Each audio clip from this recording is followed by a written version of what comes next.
for the Madison County Sheriff's Office, the Pearl Police Department. I was an investigator in Pearl, went to Flowood not long after that, was a detective over there, started in internal affairs over there, and I went to go work for the Mississippi Attorney General's Office, the Public Integrity Division, and did some good work there. And not long ago, the sheriff and the undersheriff asked if I would be willing to come to the sheriff's office and kind of bolster that particular division, that particular program here. And so I'd maintain a criminal caseload and a compliance caseload. I want to take a step back. Can you tell the ladies and gentlemen kind of what training is required to become a law enforcement officer first? Well, you have to complete the basic police officers course. There are multiple taught in the state of Mississippi. You can go through the Tupelo Police Academy. They have their own. The Jackson Police Academy has their own. The Southern Regional Public Safety Institute, which is the one that I went to, was at one point in time combined with the Harrison County Law Enforcement Training Academy because it had essentially been demolished during Katrina. And so it was relocated to Camp Shelby, Mississippi. And Harrison County has since kind of restarted their own. You can go to the Mississippi Law Enforcement Training Academy right over here in Pearl. And of course, there's the Mississippi Highway Patrol Academy. They kind of put on their own, but it's a state accredited course that if a trooper decides that he no longer wishes to be a member of the Highway Patrol, he can always use that as a lateral into a sheriff's office, police department, another state agency. And particularly, I'm interested in what you did. So you told us Okay. that you went to Okay. which academy? Yes, ma'am. So I started off at the Southern Regional Public Safety Institute. Like I said, I've had a lot of training over the years. Initially, I had a lot of training related to the patrol side of law enforcement, so to speak. You know, uniformed officers riding around in a marked patrol car, patrolling neighborhoods, enforcing traffic laws and things along those lines. A lot of that particular type of training was impaired driving enforcement, counter drug related stuff, some drug investigations as far as trafficking and things along those lines. The most recently, I guess more recently, I had some internal affairs training. I'm a certified polygraph examiner with the state of Mississippi. I'm a certified criminal investigator. The state of Mississippi actually has a program that criminal investigators can go through. It's taught out at the Mississippi Law Enforcement Training Academy in Pearl. And it's essentially I think it's 320 classroom hours, and then there is the difference, I think, is 80 hours of hands-on instruction. Essentially, you're kind of going out and you're taking latent fingerprints off objects, and you're rolling car tires to get tire impressions. You're taking dental stone, and you're taking all of the investigative resources that you need to in order to take tire wear impressions and footwear impressions. You're doing digital evidence extractions from phones, and you're going through your draft and search warrants. You're learning about death investigations. You're learning about kind of what particular changes that the body goes through as we pass away, and you're going through different things that you can look for in order to determine, okay, we have a crime here, or we don't have a crime here, and so that was definitely one course that I've been through here lately. But I've had some other training, counterterrorism and SWAT, special response team stuff, and tactics and things along those lines. But that's, in a nutshell, that's generally it. In the training that you've had and in your 14 years in law enforcement experience, have you had the opportunity to investigate or be on the scene of murders? Yes, ma'am. And prior to March 19th of 2024? Correct. I want to ask you specifically about the Rankin County Sheriff's Department. So we heard from Deputy Lewis earlier about the fact that he wears a body cam when he's dealing with the public. Correct. What is the policy for investigators and body cams back in March of 24? The investigators in my division did not have body cameras in March of 2024. What about as we sit here today? Do y'all have them now? We are starting to trickle them in, and by trickle, what I mean is that the criminal investigators that I work alongside with, and I guess I should try and explain this. So the criminal investigator division not only houses the criminal investigators, people that investigate, the theft and the violent crimes and the fraud and all those things, but it also houses our drug investigators. We have prescription fraud investigators that essentially work on pharmaceutical diversion, investigators that investigate street drug related crimes, the sale of fentanyl and the sale of marijuana and the sale of methamphetamines and things along those lines. But we also have our interdiction investigators, guys that are essentially working on drug trafficking organizations and things like that. So those narcotics investigators is kind of the loose term for those different identities of investigators. Those have their body cameras they all have them now. So before, the street drug investigators and the pharmaceutical diversion investigators did not have them. They do now. And so our interdiction guys have them, the narcotics guys have them, but we are still kind of acquiring them piece by piece as we are able, as the sheriff's office is able to obtain the resources either through budget appropriation or grant funding in order to continue to buy body cameras for our division.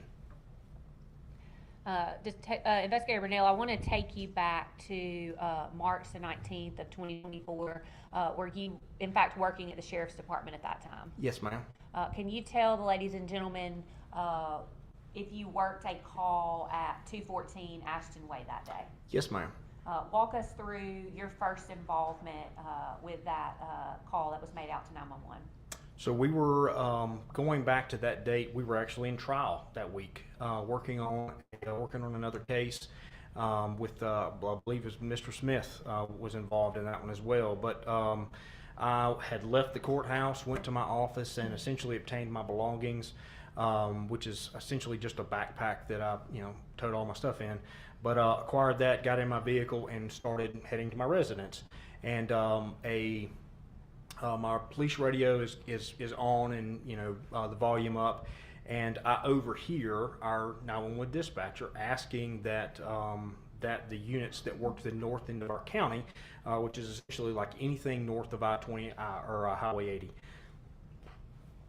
asking for the north units to be en route to 214 Ashton Way, and this was a female dispatcher, that a disturbance had taken place and there was a possible shooting involved.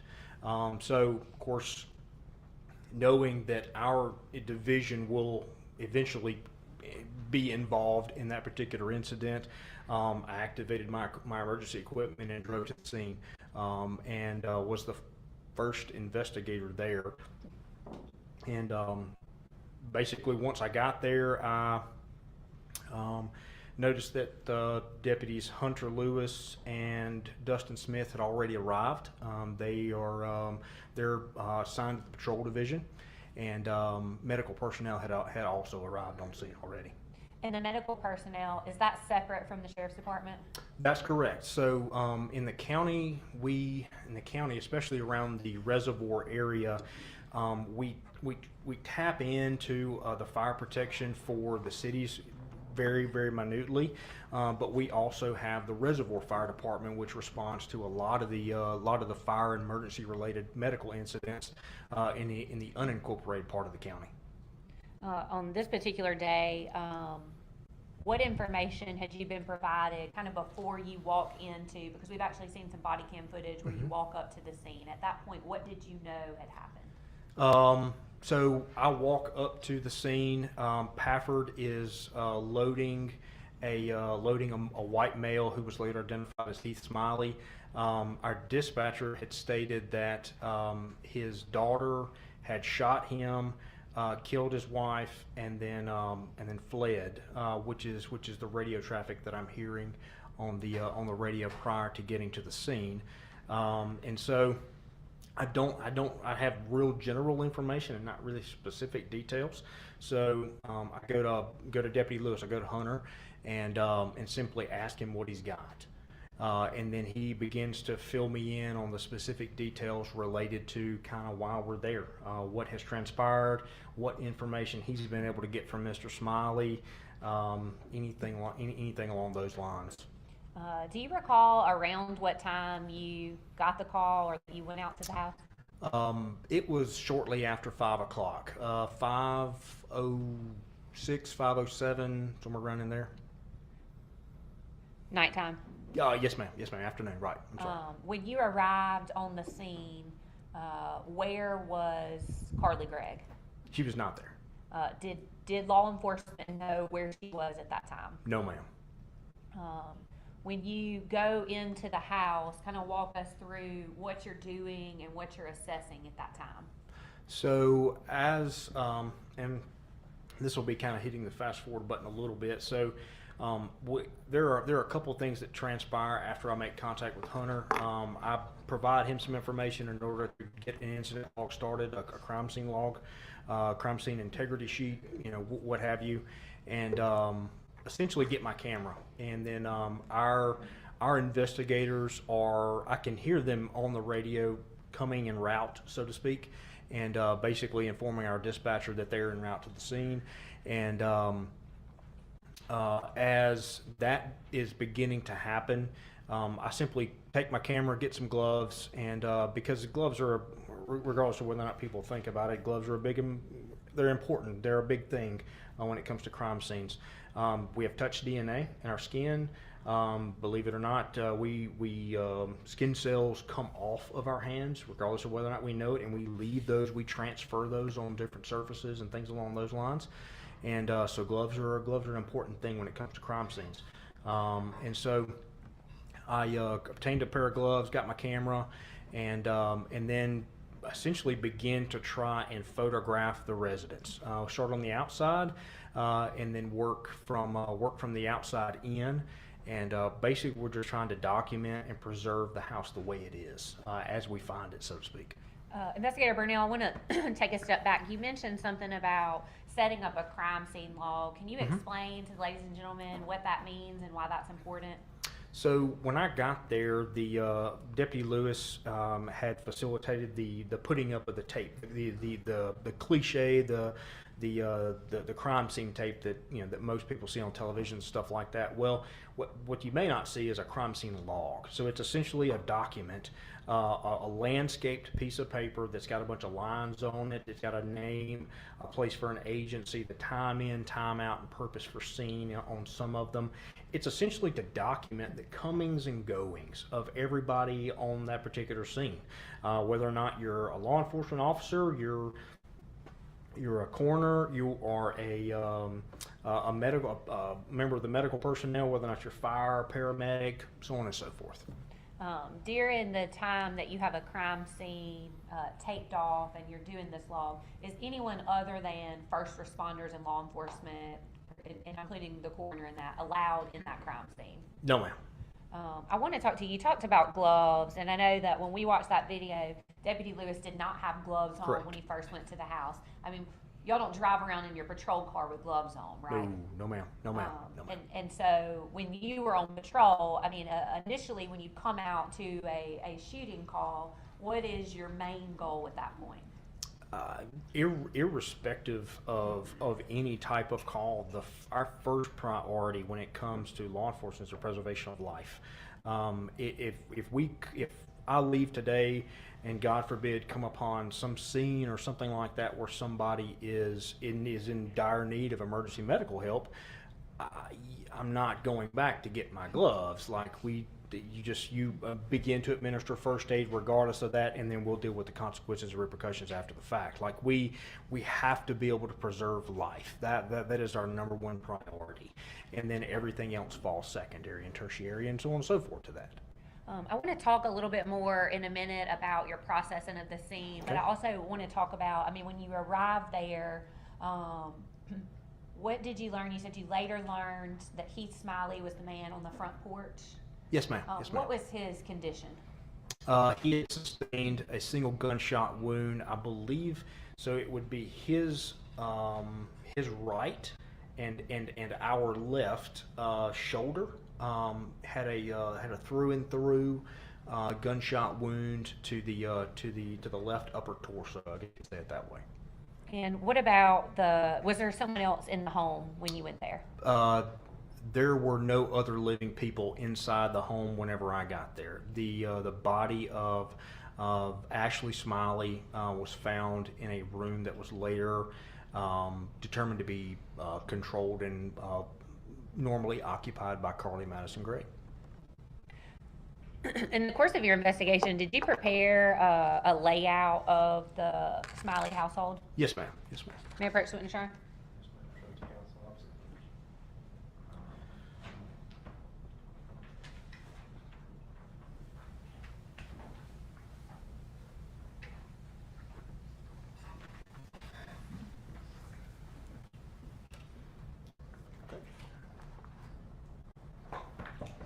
Now I've handed you a piece of paper. Could you take a look at that and tell me what that is?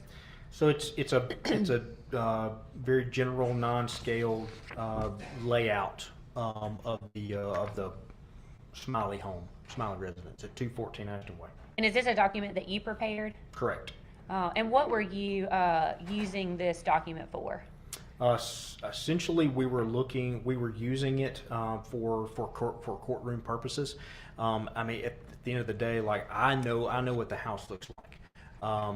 You all don't know what the house looks like. You're not there. I can give you pictures of the best pictures in the world of a crime scene, but at the end of the day, if you can't look at it visually and kind of see how I move from room to room taking those photographs and essentially kind of see the layout of the home, whenever you're hearing 911 calls or you're hearing us talk about different things on the scene or you're hearing us discuss search warrants or something like that during the testimony phase, where you won't be able to you won't really be able to know where we are or where my mind is as I recollect that. And is that a true and accurate copy of the layout that you prepared in this case? Yes, ma'am. Yes, Your Honor, ma'am. we'd ask that this be marked as state's next exhibit. I believe it's 11. Any objection? No objection. Be admitted as 11 all purposes.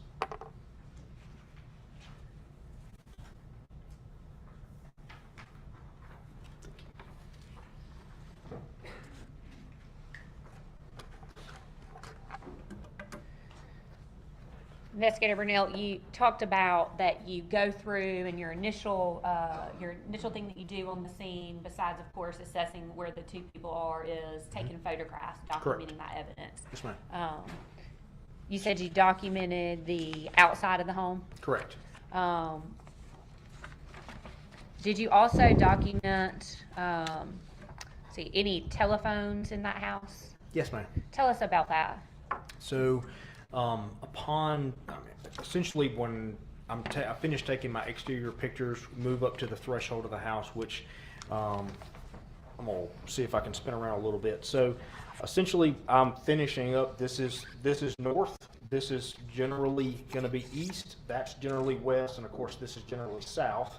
So we get to the threshold of the house, and essentially start taking pictures in almost a 360 pattern. Okay, so we're going to take as many photographs overlapping each frame as we go, and until we cover all of this room.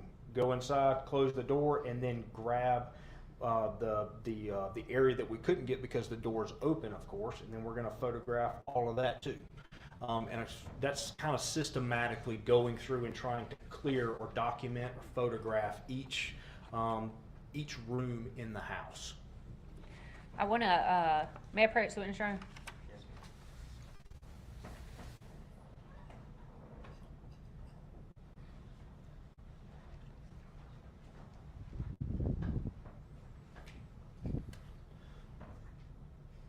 Okay. I've handed you two photos. Yes, ma'am. Could you identify, or could you look at those and tell me what's in those photographs? So, essentially, your first shot as an investigator when you get on scene needs to be of the front of the house, we typically like to have the mailbox in it, or at least some markings on the front of the house. That way it's readily identifiable as, well, this was 214 Ashton Way, and not 215, 213, 221, or anything along those lines. I know that all these photographs are from 214 Ashton Way, from this photograph until the last one. So the next photograph, whenever we entered in through that threshold I told you about a second ago from the living room, there is a let's call it a small entertainment center. It's about knee high. It's wooden. It's about the same color as this banister in front of you all, and it essentially has two phones on it. So this black phone and this white phone.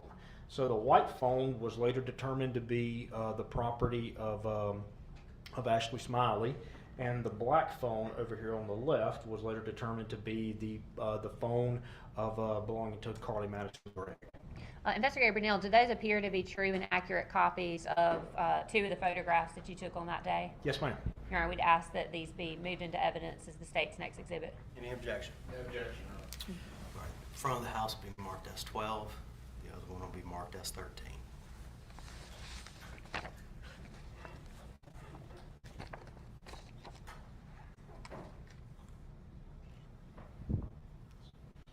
Permission to approach the witness, Your Honor? Yes, ma'am.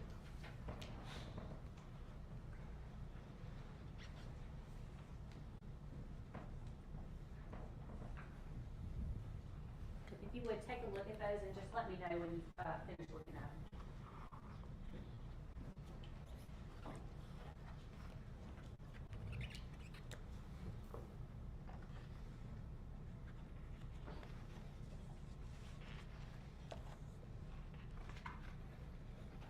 Okay, ma'am.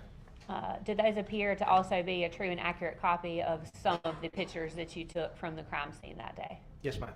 Are those particular pictures, I'm not asking you to describe them to the jury yet, but could you tell me generally what are those photographs? What are they of? So the first one on top is a nylon single strap retention holster that was located on the bed in the master bedroom, which is believed to have been occupied and controlled by Heath Smiley and Ashley Smiley. The second photograph is the countertop in the kitchen of the residence that basically depicts some clothing, a scarf, and a winter wear jacket, a .357 silver revolver handgun, and then that is a large scale, a wide frame photo. And then the next one is a medium frame photo showing the same handgun. And then the next photograph is a serial number image of the same handgun I just described to you. So now you can see it's a Taurus .357 Magnum handgun revolver. The last photograph are 6 cartridges and one live .38 special round that were recovered from that particular silver revolver. Are those photographs that were taken from the scene on March the 19th, 2024? Yes, ma'am. Is that Yes, a ma'am. true and accurate copy of those photographs? Yes, ma'am. Your Honor, we'd ask that those be marked as state's next exhibit. Any objection? No objection. First one with the holster will be S14.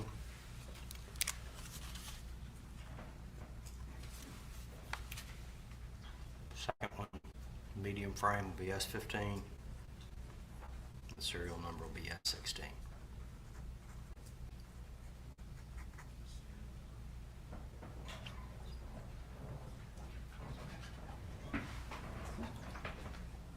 You need me to change that, Molly?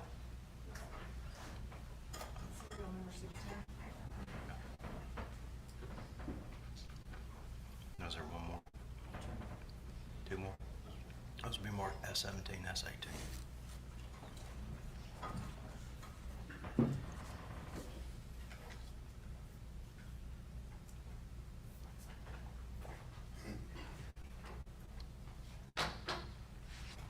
All right, you may proceed.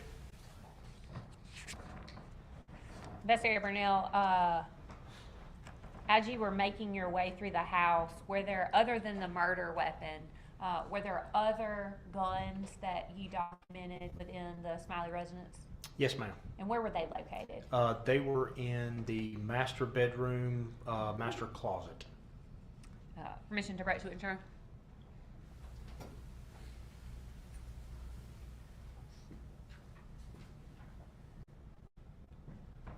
You'll just take a look at those for me. Yes, ma'am.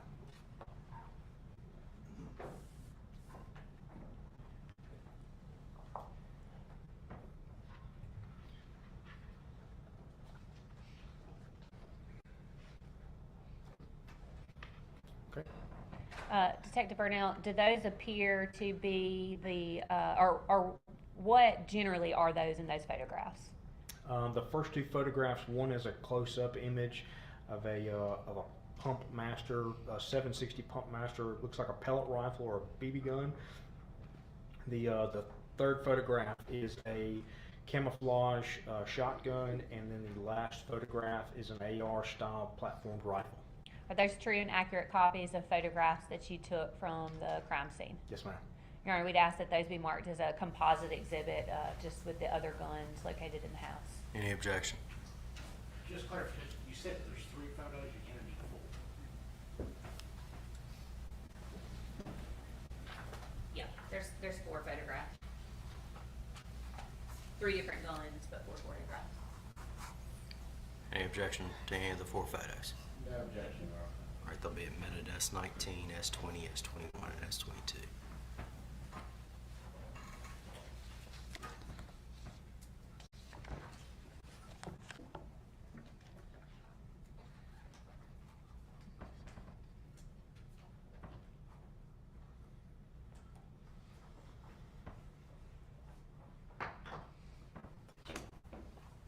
Investigator Burnell, did you also photograph inside the bedroom of Heath and Ashley Smiley?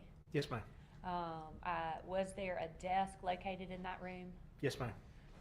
Permission to approach witness, Your Honor?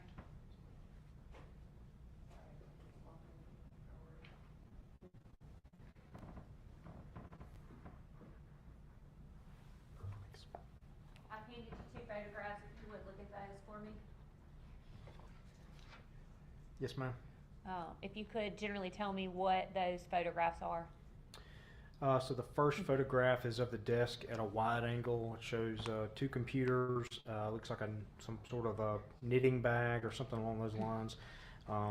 In the chair behind the knitting, or in between the chair back and the knitting bag, are some boxes that are revealed in the next photograph, which are some essentially they appear to be THC boxes, empty boxes for THC vape pens.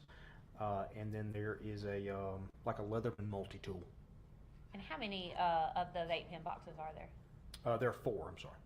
Your Honor, we'd ask that those be marked as the state's next exhibit. Any objection? No objection, Your Honor. I'll be admitted all purposes. That's next and number.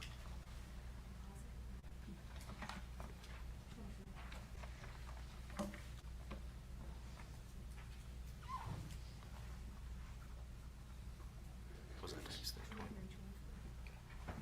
All right, you can proceed. Investigator Burnell, looking at the layout, and I apologize, I don't have that exhibit number that you prepared. There's a dining room and sort of a kitchen area that are open, is that right? Yes, ma'am. Were there any doors that lead to the outside near the dining area?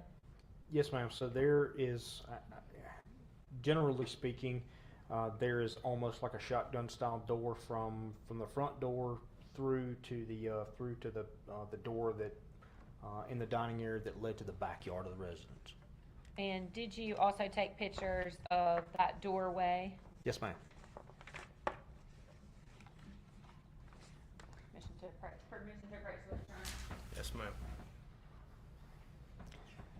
Sam, as a matter of housekeeping, do you want me to try and keep these in order?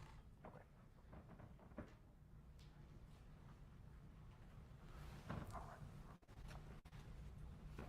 I handed you 2 photographs, Investigator Burnell. If you could take a look at those for me, please. Okay. Could you tell me what's reflected in that first picture? So the first photograph is a Essentially, it depicts the dining area table where the Smileys and Miss Gregg may have eaten a meal. In the corner of that room, there is a black dog kennel. I'm assuming for the two golden retrievers that they had, and there's a white cord hanging down from the wall near the corner of the room. The second photograph is of the back door itself, and it's essentially just the back door. And where does that back door lead? Into the backyard, which kind of encompasses the house itself. Makes kind of an L shape, as you can see via the scale drawing. So it makes an L shape, and so the backyard simply makes the corresponding L. Are those true and accurate copies of some of the photographs that you took from the crime scene on March the 19th, 2024? Yes, ma'am. Or we'd ask that those be marked as the state's next exhibits. Any objection? The one described as the dining table will be S25.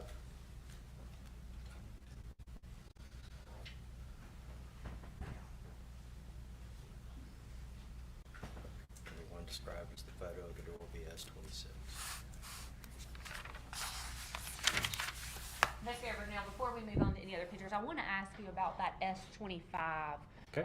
The cord that's hanging from there. Yes, ma'am. In processing the crime scene, did you have any idea what that cord went to? I did not. It's a USB-C cable. From my recollection, I didn't know exactly what it went to at the time. We hypothesized that it was part of some home surveillance system. As you sit here today, do you know what was plugged into that cord? Yes, ma'am. And what was that? It was a Wise home surveillance system camera that was recovered after the 19th. Okay, thank you. Did you also photograph throughout the home the laundry room area? Yes, ma'am. Permission to approach the witness room?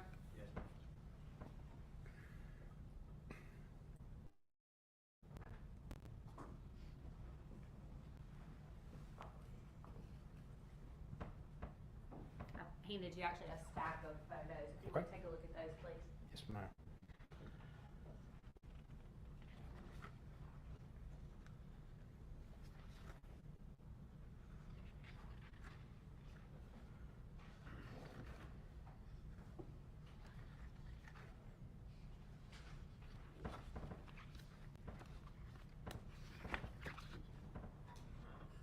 Okay. Do those appear to be true and accurate copies of some of the photographs that you took from the crime scene on March the 19th, 2024? Yes, ma'am. And that's at the laundry room area? So the initial photograph on top is kind of like a transitional photograph from the kitchen area into that laundry room, but yes, ma'am. All right, we'd ask that those be marked as state's next exhibits. They'll be moved in next to number. How many do we have? You just tell me what they're marked. You just mark them. Tell me what you're marked.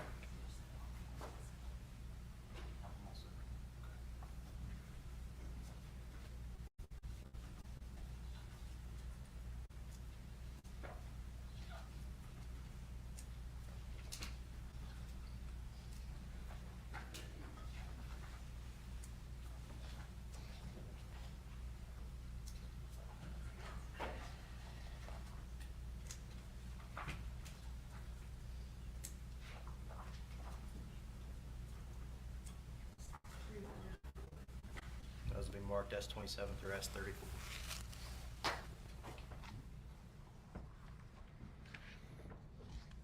I want to come back to those, Investigator Virginia, but I Yes, want to ma'am. get through some of the other photographs that you took. Okay. Did you also go into or the defendant's bedroom and photograph the deceased victim, Ashley Smiley? Yes, ma'am. Commissioner President.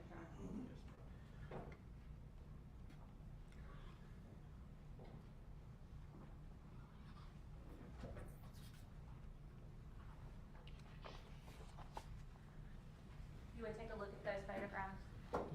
Yes, ma'am. Okay. Do they appear to be accurate copies of some of the photographs that you took from the crime scene on March the 19th, 2024? Yes, ma'am. And those are of the defendants, the transition into the bedroom, and then of the deceased victim, Ashley Smiley. That's correct. Are we to ask that those be marked state's next exhibit? Any objection? No objection, Your Honor. Mark them numerically, sequentially, and give me the numbers.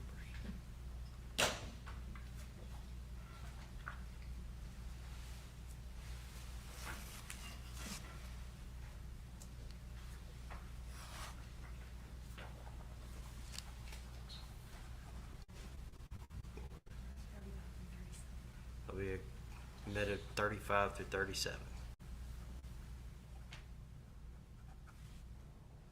May I proceed, Your Honor?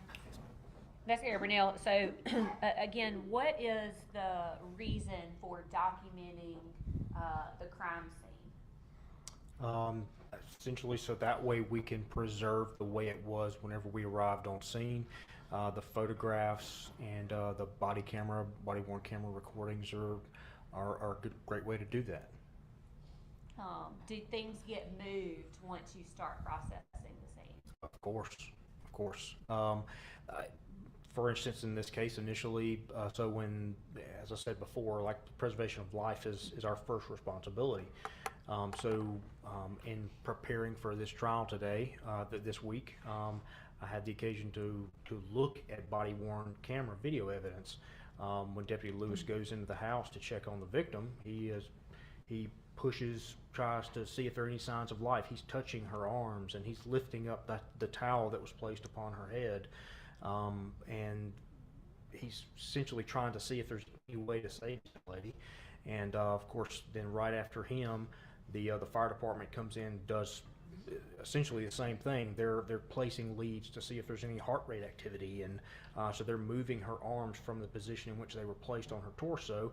They're lifting up the towel that was placed on her head that would have been replaced by Deputy Lewis. And so there are things getting moved around, and so taking the photographs and trying to preserve the way that the crime scene was at that time is a very important and a very vital function of crime scene processing. The other aspect is, so during active scenes like that, where you essentially have some like a quasi-active shooter type situation, you are in a situation where you don't know where the suspect is. They're not readily apparent. They're hiding in the linen closet? Did they pull down the attic ladder and they're hiding upstairs? Like, are they hiding under a bed or something like that? So when officers are going through systematically trying to clear and make sure that we're not walking into an ambush or walking into a situation where now we are about to sustain more casualties as a result of this one defendant, things get moved. We have had situations in previous cases where shell casings have been in the roadway after drive-by shootings. Well, cars don't stop just because there's shell casings in the roadway. They get run over all the time. So recording those with photographs and body-worn camera videos and things along those lines is a lot of times our best way to preserve kind of how they were prior to those disturbances. May I approach the witness, Your Honor?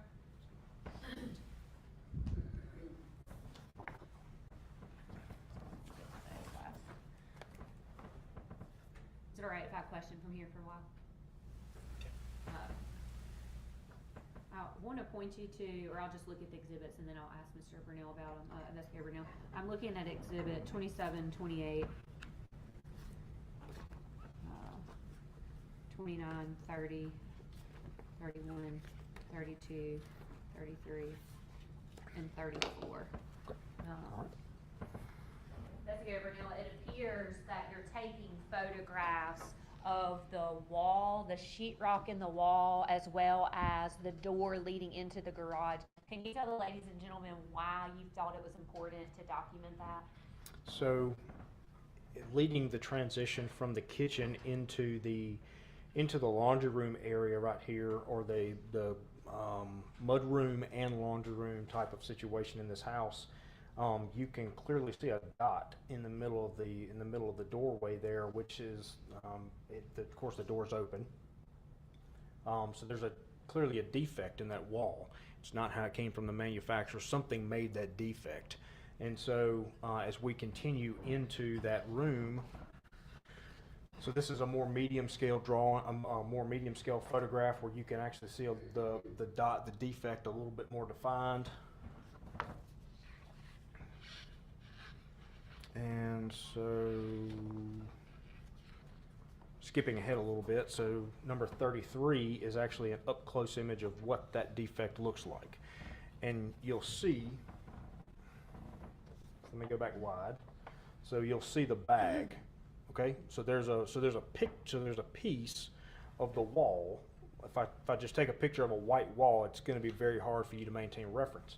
So the yellow bag that's also next to this defect is in that medium scale drawing, or the medium scale photograph, and then it's in the up close photograph. That way it helps us maintain reference throughout, because we took hundreds of pictures of this house and the crime scene within.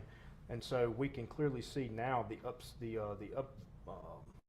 close photograph of that defect in the wall, and so that's more or less kind of the reason for doing it in that fashion, is so that way we can record those defects.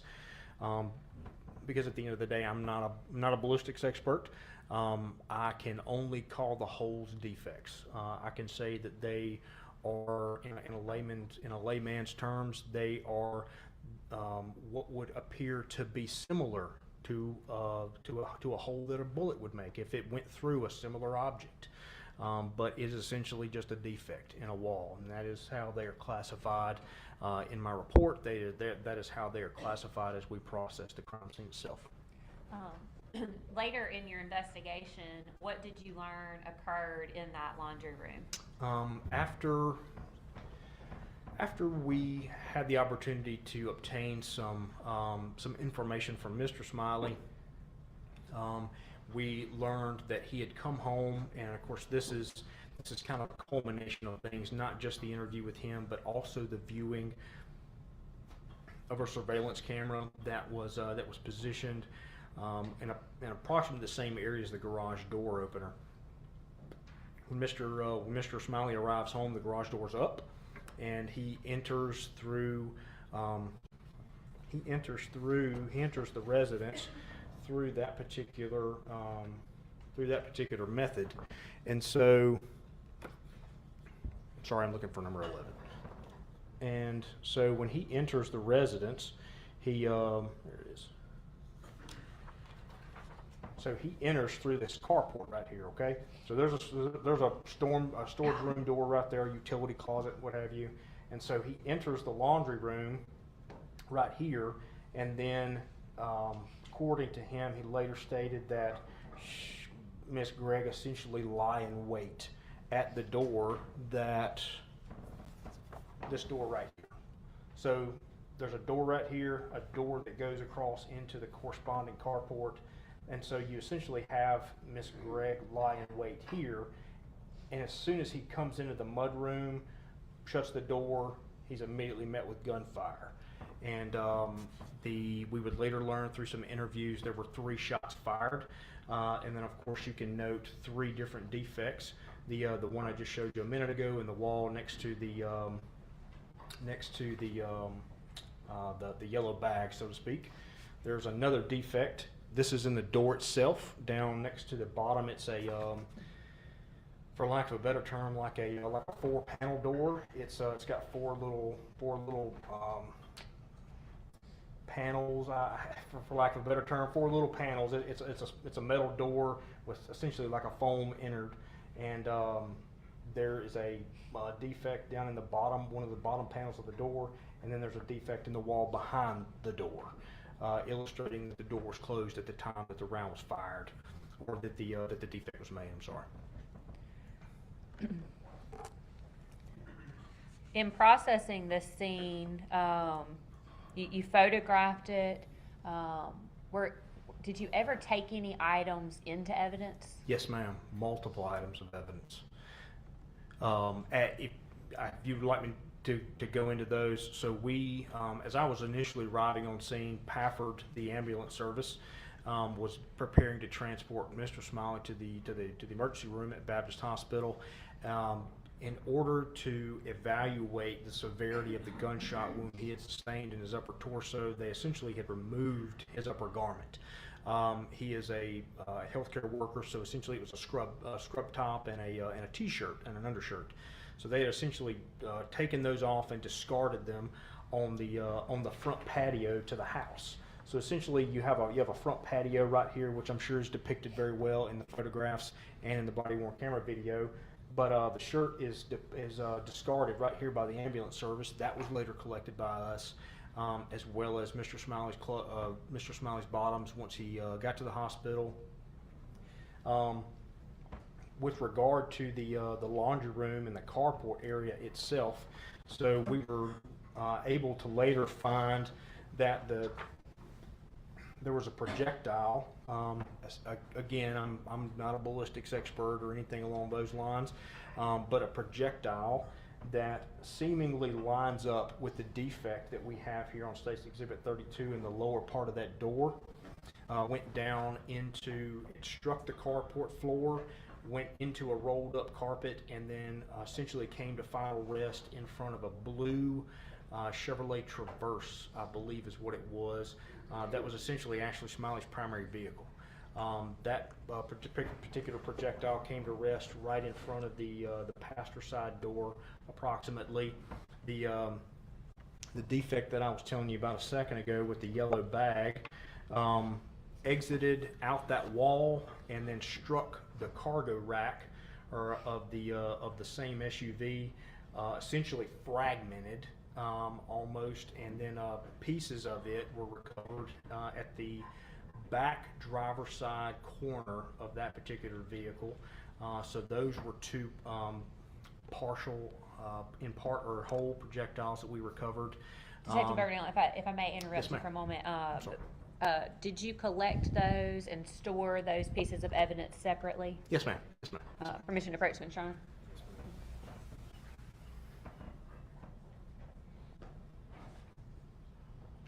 Permission to approve, it says it's due. He's not required to open anything else. He can. Sure, talk about what's in it. Yes, sir. If you can, I handed you one box to Okay. begin with. Okay. Without opening that, can you tell the jurors what that is? So this is it's essentially what we would call like a bullet box, so to speak. It's a very loose general term. It's got a piece of cotton or a piece of fabric in the bottom of it to essentially keep the bullet from rubbing around and things like that. But it is marked P2 or projectile 2. It is marked with the date, and which was 3/20 of 2024, because by the time we concluded our on-scene investigation, got everything back to the sheriff's office, and started doing our crime scene, our evidence log and logging everything in, we had crossed midnight. So it's got 3/20 of 24 on it, my initials, and then our sheriff's office evidence custodian has a barcode that he prints off and affixes to every piece of evidence we have. So that way it's a scan and go type of situation where if I need to log it out, carry it to the crime lab, he can scan my name, scan the piece of evidence, and it's logged out to me, and vice versa. So when we take evidence back from the crime lab, it's scanned in and then scan my name, and it's checked back into evidence. Does that appear to be unaltered in any way since the time that you removed that item? That's correct, yes ma'am. Or we ask that that be marked as the state's next exhibit? Any objection? Objection. Head it to the court. Be state's next number. Be marked S38.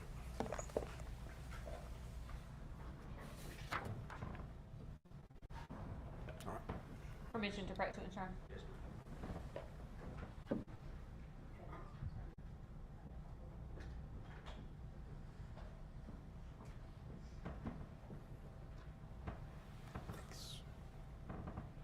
Investigator Burnell, I handed you another box. If you could take a look at that and see if you can identify that for me. So this is, of course, the other one, P2. In the description on the box, it says projectile on ground RAX 0438 front of vehicle. So this would have been the nearly intact projectile that we recovered from the front of the blue SUV that was actually Smiley's primary vehicle. So the P1, this box that I was just provided, has projectile on ground, RAX 0438 rear of vehicle. So this is the partial projectile that we recovered, the fragmented projectile that we recovered, driver's side rear corner of that same vehicle that essentially had exited through the wall next to the yellow bag, or what we believe exited through the wall next to the yellow bag. Does that appear to be unaltered in any way from when you removed it from the scene? Yes, ma'am. Your Honor, we'd ask that that be marked as State's next exhibit. No objection. Be marked as 39 all purposes.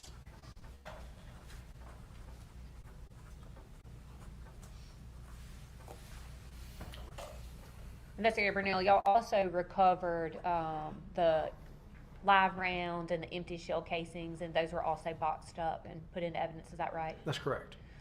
What about the murder weapon? Can you tell us when you walked into the house where that was located? It was on the countertop in the kitchen, as identified in the photograph.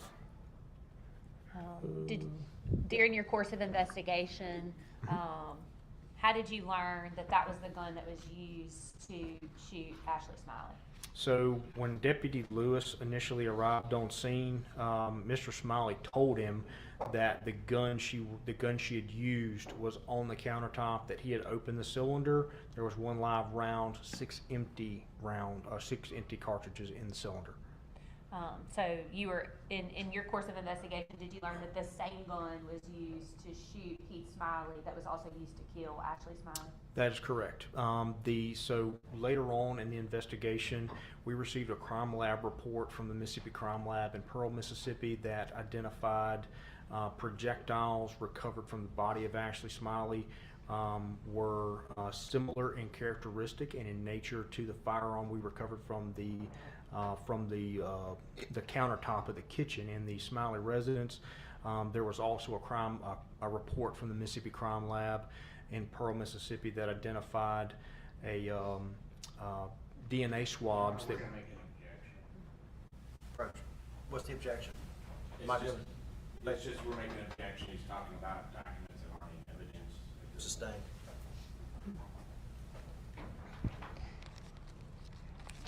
Investigator Burnell, who relayed to law enforcement that the gun found at the home was used by Carly Gregg? Heath Smiley told us that that's the one that she had used. Permission to correct you, Witness, Your Honor.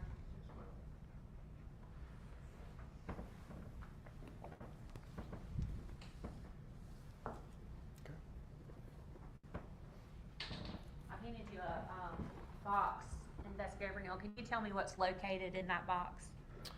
I can tell you that without opening the box, I can tell you that it is the same box that contains the Taurus 357 Magnum revolver.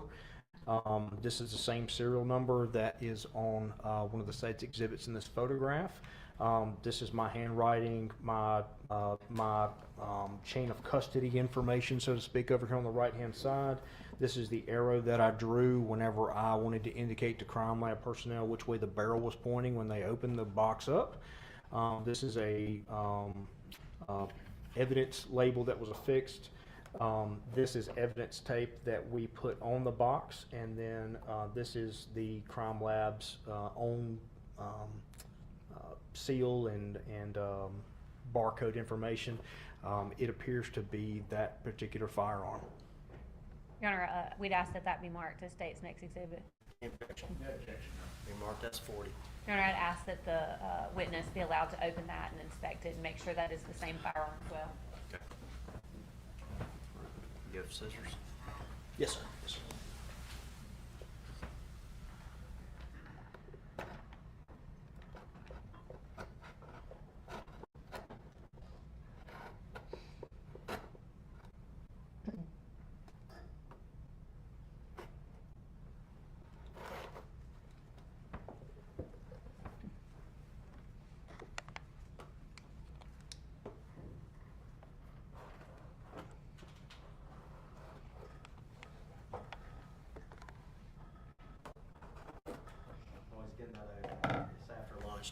firefighters need afternoon stretch. You know, sometimes people get sleepy. If you do, just stand up for a second, okay?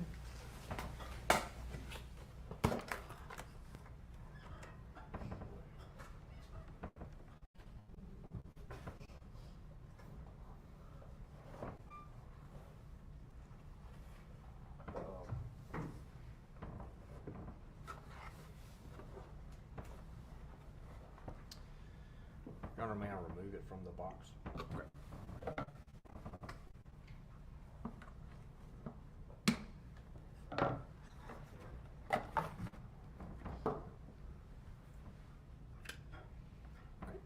So this indeed is the firearm that was used, and there are seven empty cartridge holders in the cylinder, and this is the same serial number for the firearm in the photographs and depicted on the box. I removed it from the box because I just don't point firearms at people, and unless I know they're unloaded. Which is also why I don't want to publish that to the jury. I don't want Correct. them passing it around Correct. while we're talking. Correct. But I did notice, Investigator Burnell, that you made sure you cleared it to make sure that there was nothing in that weapon. Correct. Before you opened it out of the box. Correct. You mentioned earlier that there were projectiles found in Miss Smiley. Correct. Could you tell the ladies? Firearm in the box. Oh, yes, sir. I'm sorry. Put it back on the witness stand.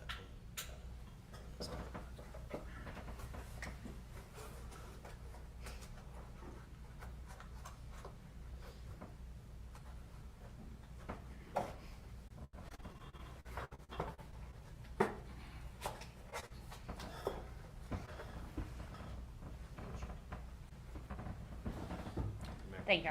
You mentioned earlier that there were projectiles recovered from Ashley Smiley's body. Yes, ma'am. In the course of your investigation, did you learn where those projectiles were found? Yes, ma'am. Permission to approach the witness.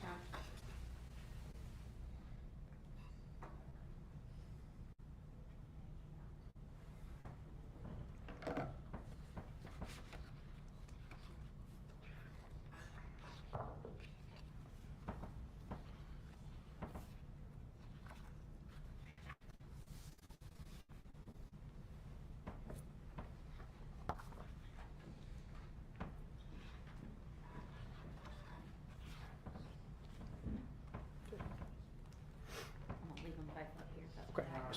May we approach? Yes, sir.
Overruled at this time, but pending further objection. Investigator Burnell, the first item I handed you that was bagged, do you have any personal knowledge through your course of this investigation what that bag was? Oh, I'm sorry. I simply know what these items are due to the crime lab reports that we received via our results. Your Honor, we're gonna make an objection. Sustain. Yes, sir. You want to mark them for ID? Yes, I would like to have them marked for ID. All right, mark it S41 and S42 for ID purposes only.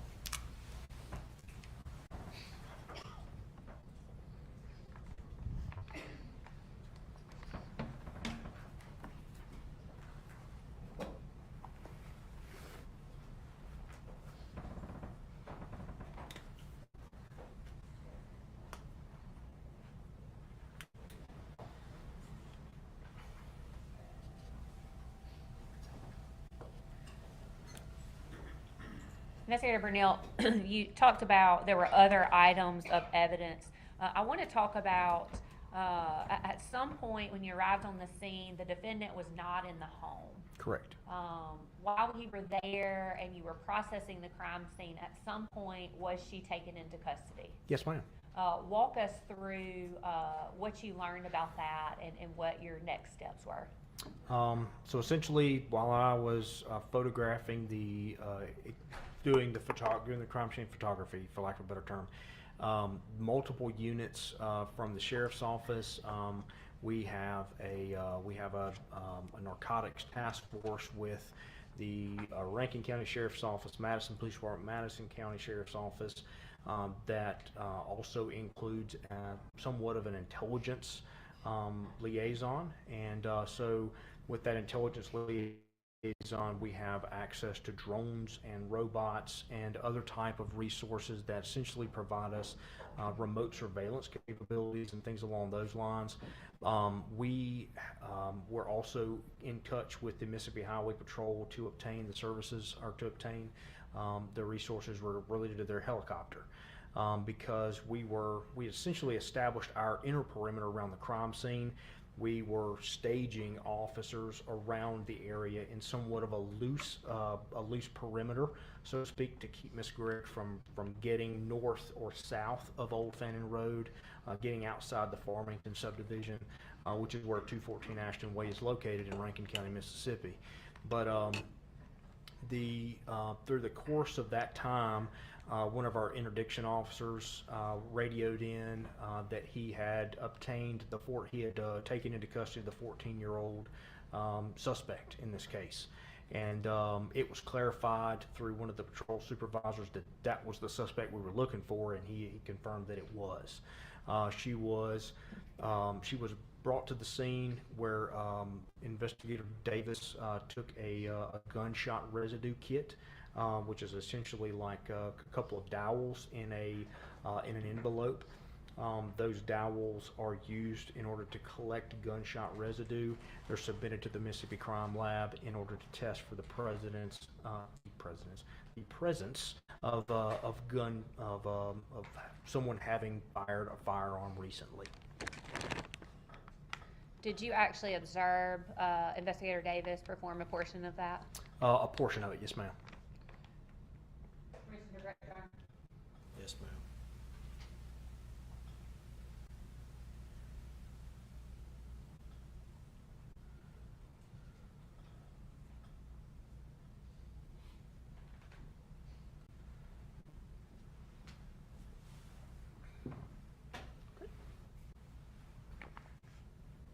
Investigator Burnell, are you familiar with what I've just handed you? Yes, ma'am. And do you have personal knowledge of what's in that envelope? Yes, ma'am. Could you tell me what that is? So this is a gunshot residue kit that we issue out to our investigators. It bears Carly Gregg's name, Investigator Davis's badge number, name, our agency name, the case number, the chain of custody information, and then it has our evidence signature, our evidence thing on it.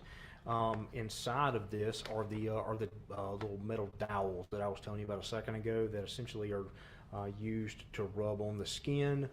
They're used to rub on surfaces in order to determine the presence of this gunshot residue. Other than the markings from the Mississippi Crime Lab, does that appear to be altered in any way? Your Honor, we're going to have to object on that if I may approach. Yes, sir.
ID purposes only at this time.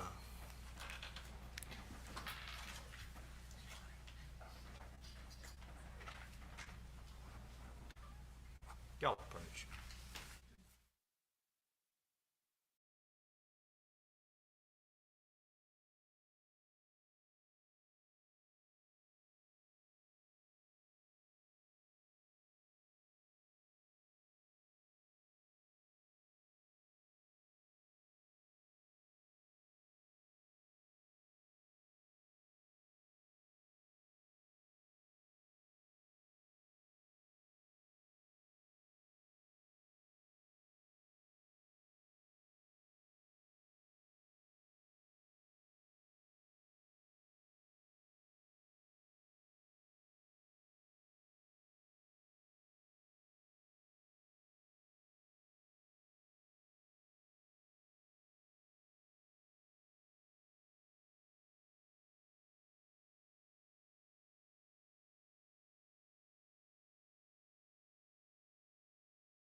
Mr. Gabrielle, what what is that?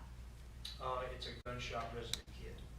And who was that gunshot residue kit performed on? Carly Madison Gregg. And I believe your testimony was that you observed part of that gunshot residue Correct. testing. Your Honor, we'd ask that this be marked as State's Exhibit next. Any objection? No objection, Your Honor. Be admitted as 43 all purposes.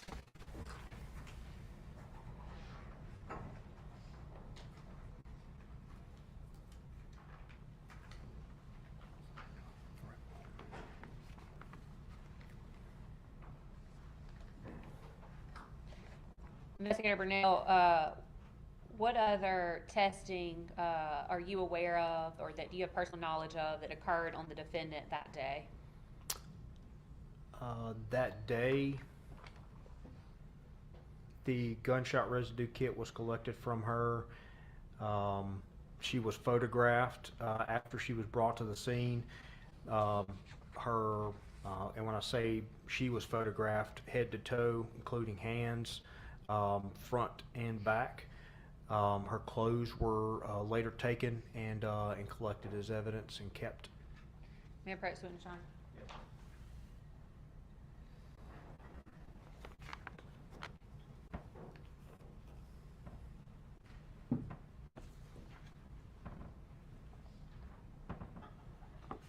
Investigator Burnell, who's in that photograph? Carly Madison Gregg. And is that the same Carly Madison Gregg that you observed on the scene on March the 19th, 2024? Yes, ma'am. That's after she'd been taken into custody? That's correct. Your Honor, we'd ask that that be marked as State's next exhibit. Any objection? No objection. Be admitted as 44 all purposes.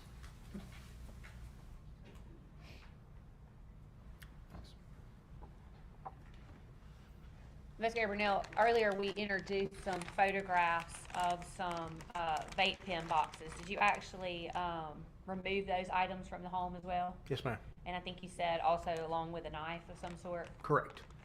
Permission to approach the witness, Your Honor? Yes, ma'am.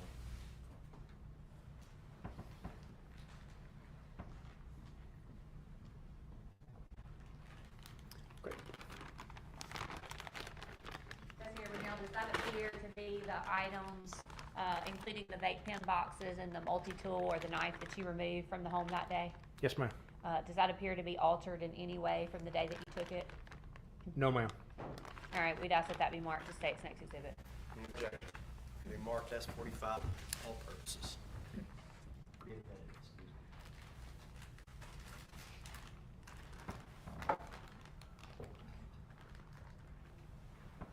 You were tasked with processing the crime scene in this case, right? Correct. Yes, ma'am. And when you got there, you said there was one deceased victim. Yes, ma'am. And I think that that is exhibit, may I approach, Your Honor? Yes, ma'am.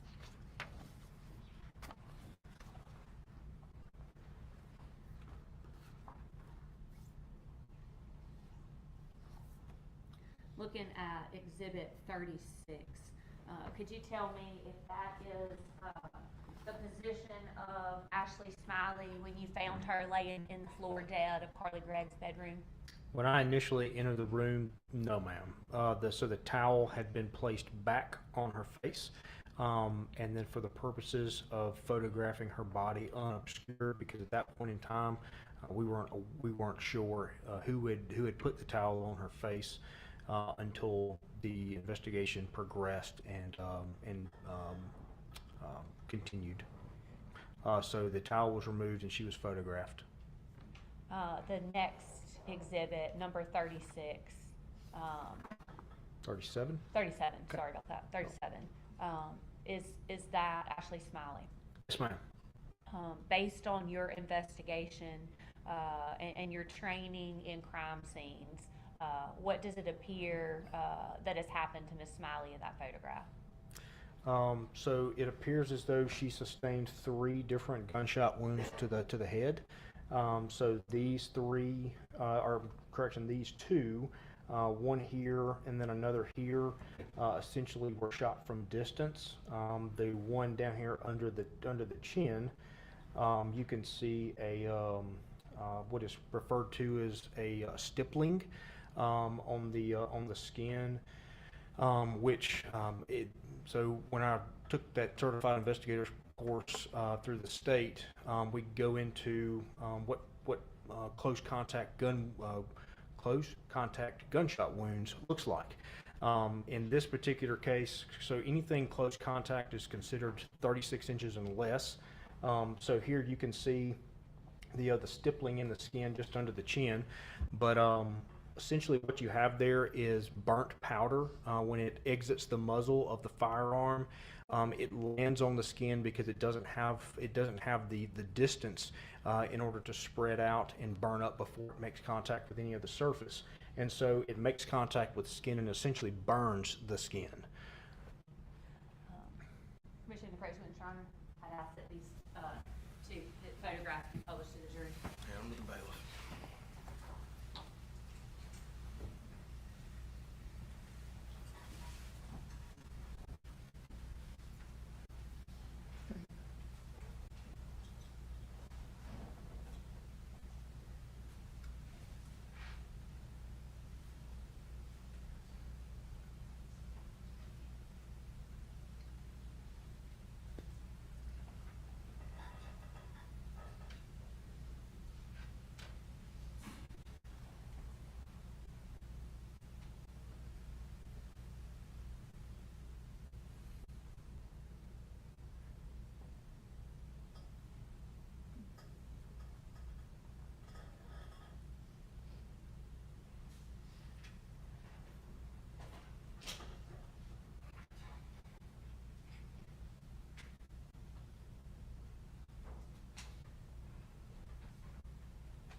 Okay, Burnell, you discussed with us, and now the ladies and gentlemen have seen that photograph. You discussed that only one of the gunshot wounds or defects appeared to have stippling. That's correct. And what does that indicate to you? So the firearm was within about 3 feet of Miss Smiley's head as she was laying prostrate on the floor face up. After you processed the crime scene that day, what other involvement did you have directly with this case? So after we concluded our time on scene and we took our evidence to the sheriff's office to begin the task of logging it into evidence, photographing it prior to packaging, photographing the packaging, making sure that it was stored for later submission to the Mississippi Crime Lab, and stored for purposes of court proceedings and things along those lines. And when I say we, Investigator Cotton, Zachary Cotton and I, Deputy Hunter Lewis and Deputy Dustin Smith, they were doing their initial reports for their response to the scene that day, while Investigator Cotton and I were handling the evidence packaging and things along those lines. During that particular time, we had concluded the evidence portion, and Mr. Smith had actually come over to discuss the court trial that we were actually in that week, and Investigator Smith heard a knock on our front door and went forward to see kind of what was going on, if somebody needed our assistance or kind of what was happening, and a father made him aware that his daughter had actually been there that day with Miss Gregg and that he was bringing her forth as a witness. At that time, did you, excuse me, did you participate in an interview of that child and her father? I did, yes ma'am. And based off of what you learned, what did you learn from that interview? Am I allowed to say her name or just her initials? She was identified as Brooke Wafer. She was, her father and her cousin accompanied her to the sheriff's office that day. We brought them into an interview room. She was essentially a peer and a schoolmate of Carly Gregg's. They both attended Northwest Rankin, and she essentially told us, and we were being very careful in our interviewing of her, simply until we could gain guidance the following date about whether or not we needed to obtain the services of the Child Advocacy Center. The Child Advocacy Center simply stands as a neutral party in order to forensically interview children, whether or not they are victims or witnesses that have experienced traumatic events in life. And so, Investigator Yes, ma'am. Cornell, I'm sorry to interrupt you. Yes, ma'am. Are you familiar with the fact that Rankin County has a protocol in place about the age of certain witnesses? yes ma'am. And is that why your office wanted to make sure that it was okay for the sheriff's department to, in fact, interview this child because she was 16 at the time? Correct. So anybody 17 and under, we usually try and obtain some guidance as to whether or not CAC interview will be necessary. Considering Miss Wafer's maturity and her chronological age, we went ahead and conducted an interview with her at a later date, which was more detailed in nature. But for the purposes of the initial interview that night, she essentially stated that Miss Gregg had contacted her, said that it was an emergency, she needed to come by the house. Her father drove her to that particular location like he had done times before, and dropped her off. I believe he said it was about 5 o'clock. And so we continued interviewing her, trying to ask generalized questions. What did you do when you got there? Miss Gregg met her at the front. Miss Carly Gregg met her at the front door, and essentially asked her, "Do dead bodies make you squeamish?"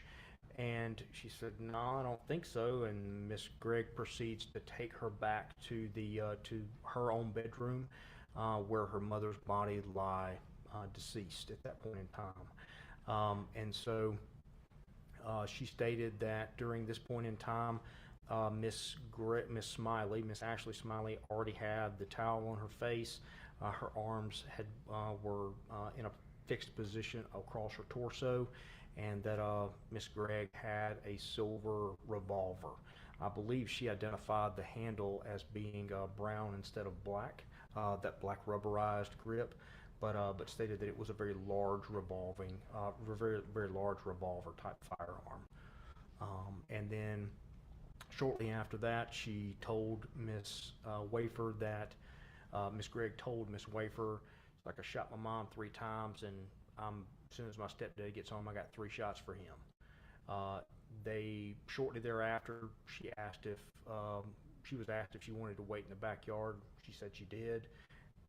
Went out the back door that was described to you a second ago, next to the dog kennel, and waited.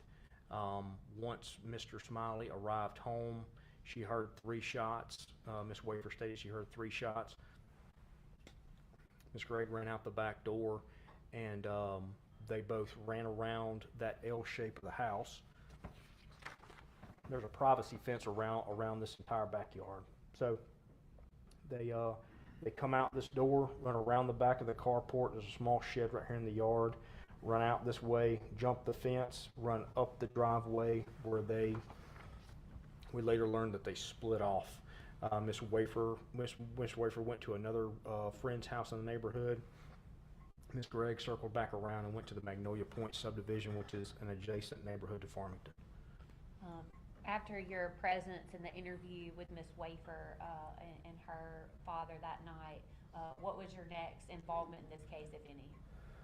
So I believe my next involvement was on the 22nd.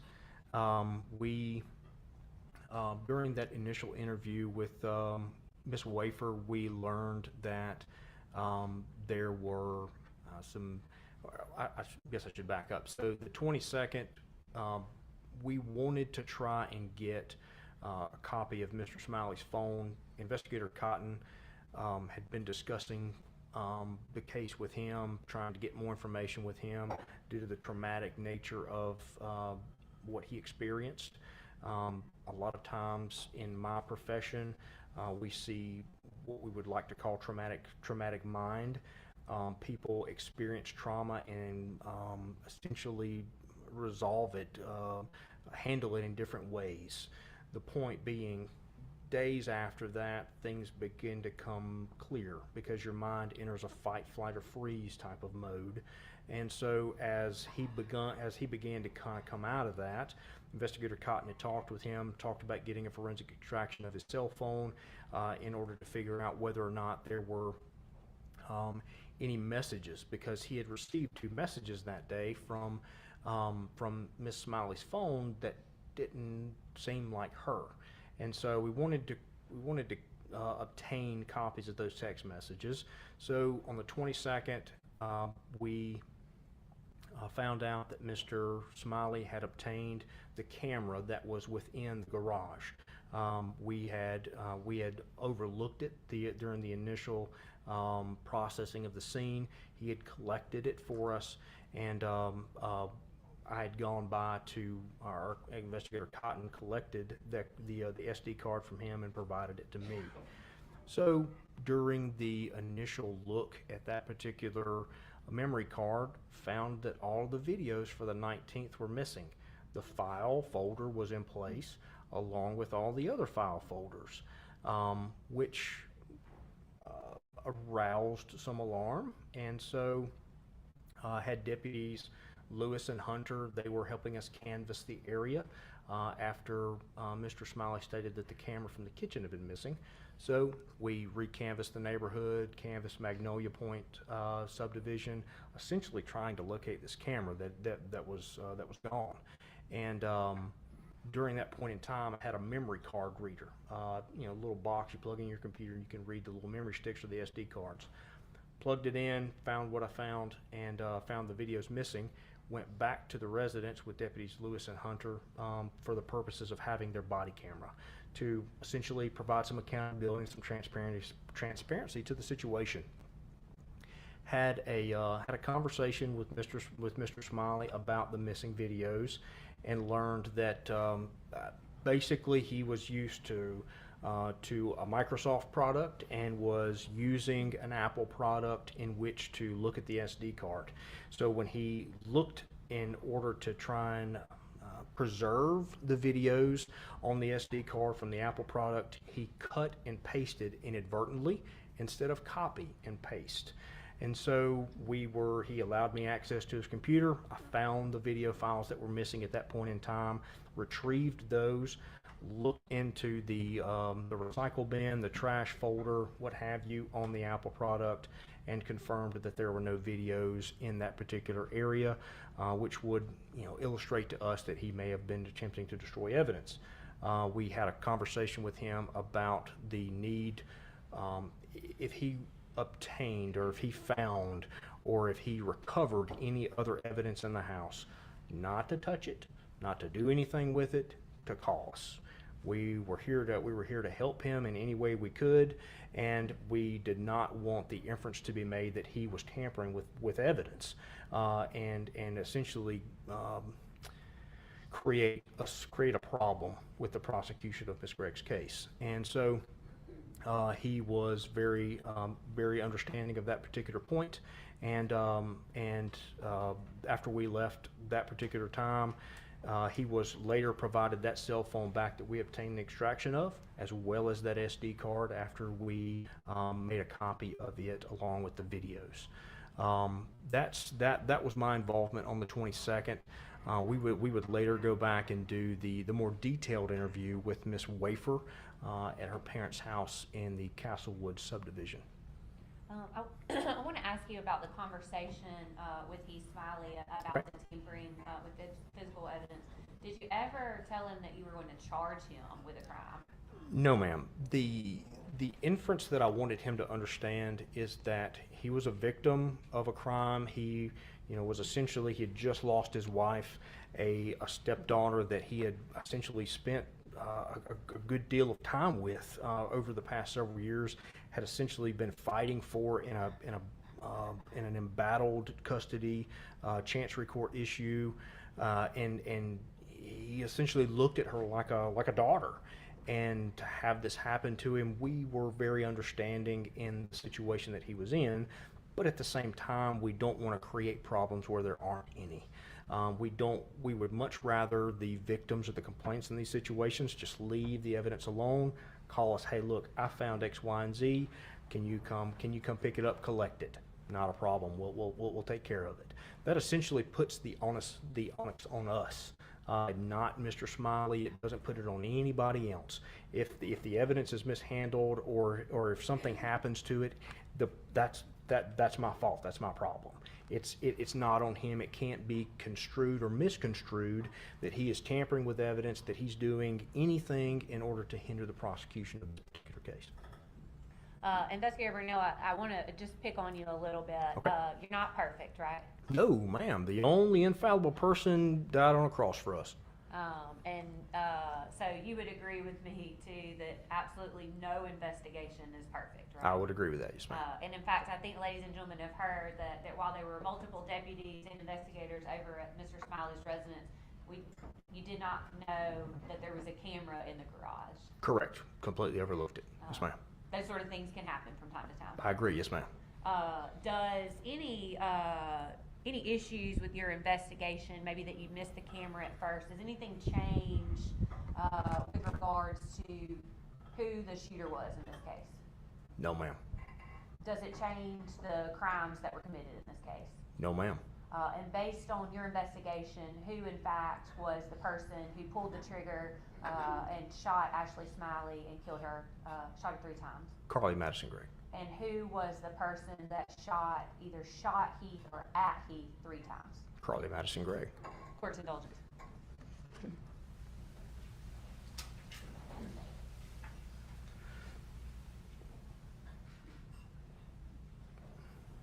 No further questions, Ron. Y'all still need the break? All right. Ladies and gentlemen of the jury, let's go ahead and take our mid-afternoon break. If y'all would, go ahead and use the restroom. We'll take about a 15-minute break. Everyone remain seated while the jury exits.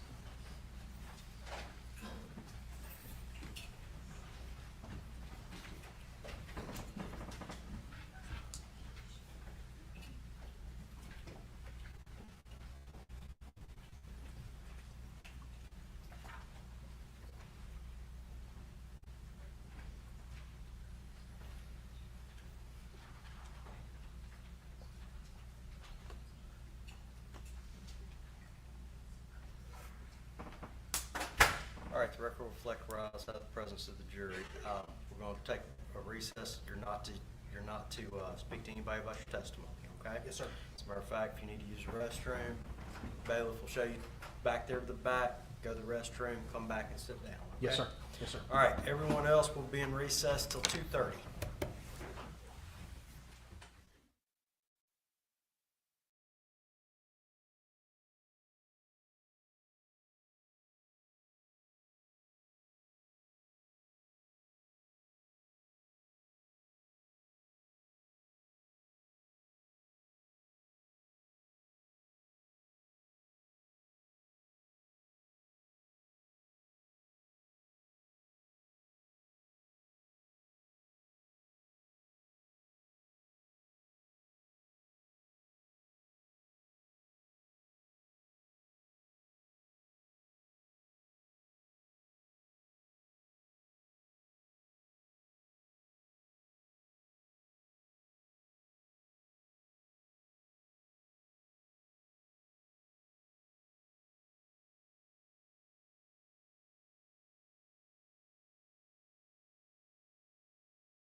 record while Mr. Levingston's setting up, just making sure we're not going to show anything that hasn't been introduced into evidence, correct?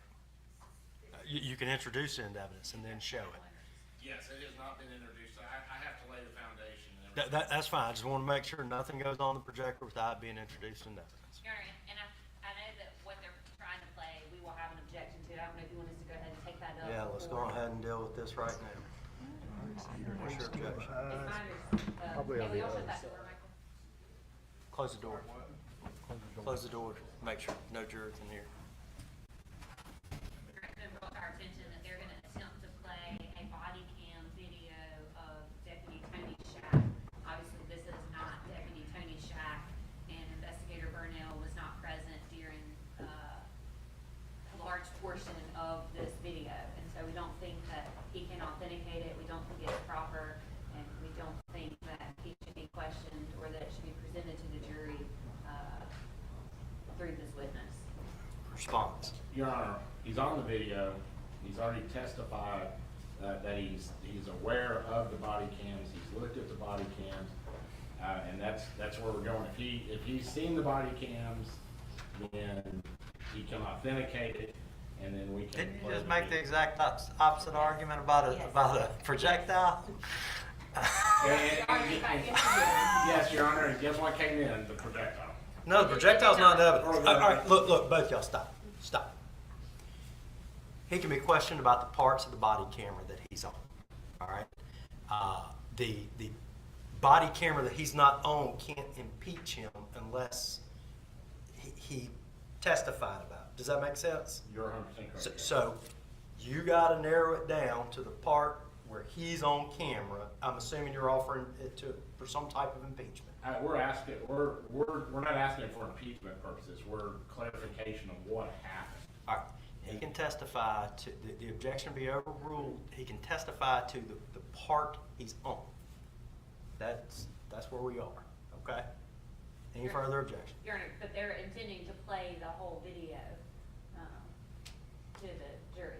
I think I understand the court's ruling. He can testify to what he's on, and if I'm not using that, then there won't be a video, so just. Correct. Yeah. Correct, so just ask him the question, did you see A? He says, no, I didn't see A. Then we'll deal with the body camera, okay?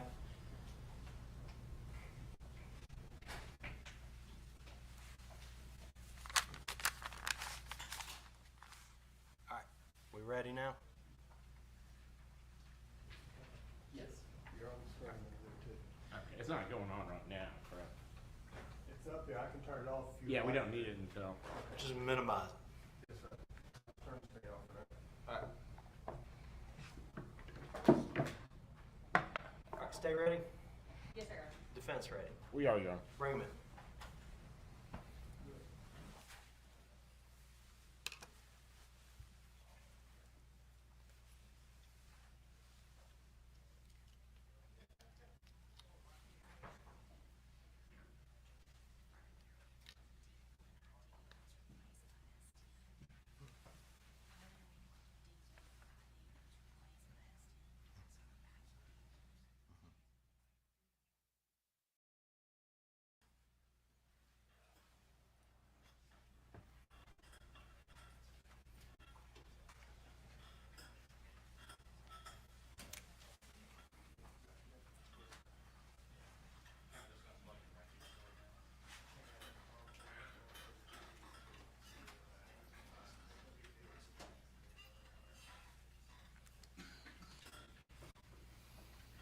Hey, police court. Yes, sir.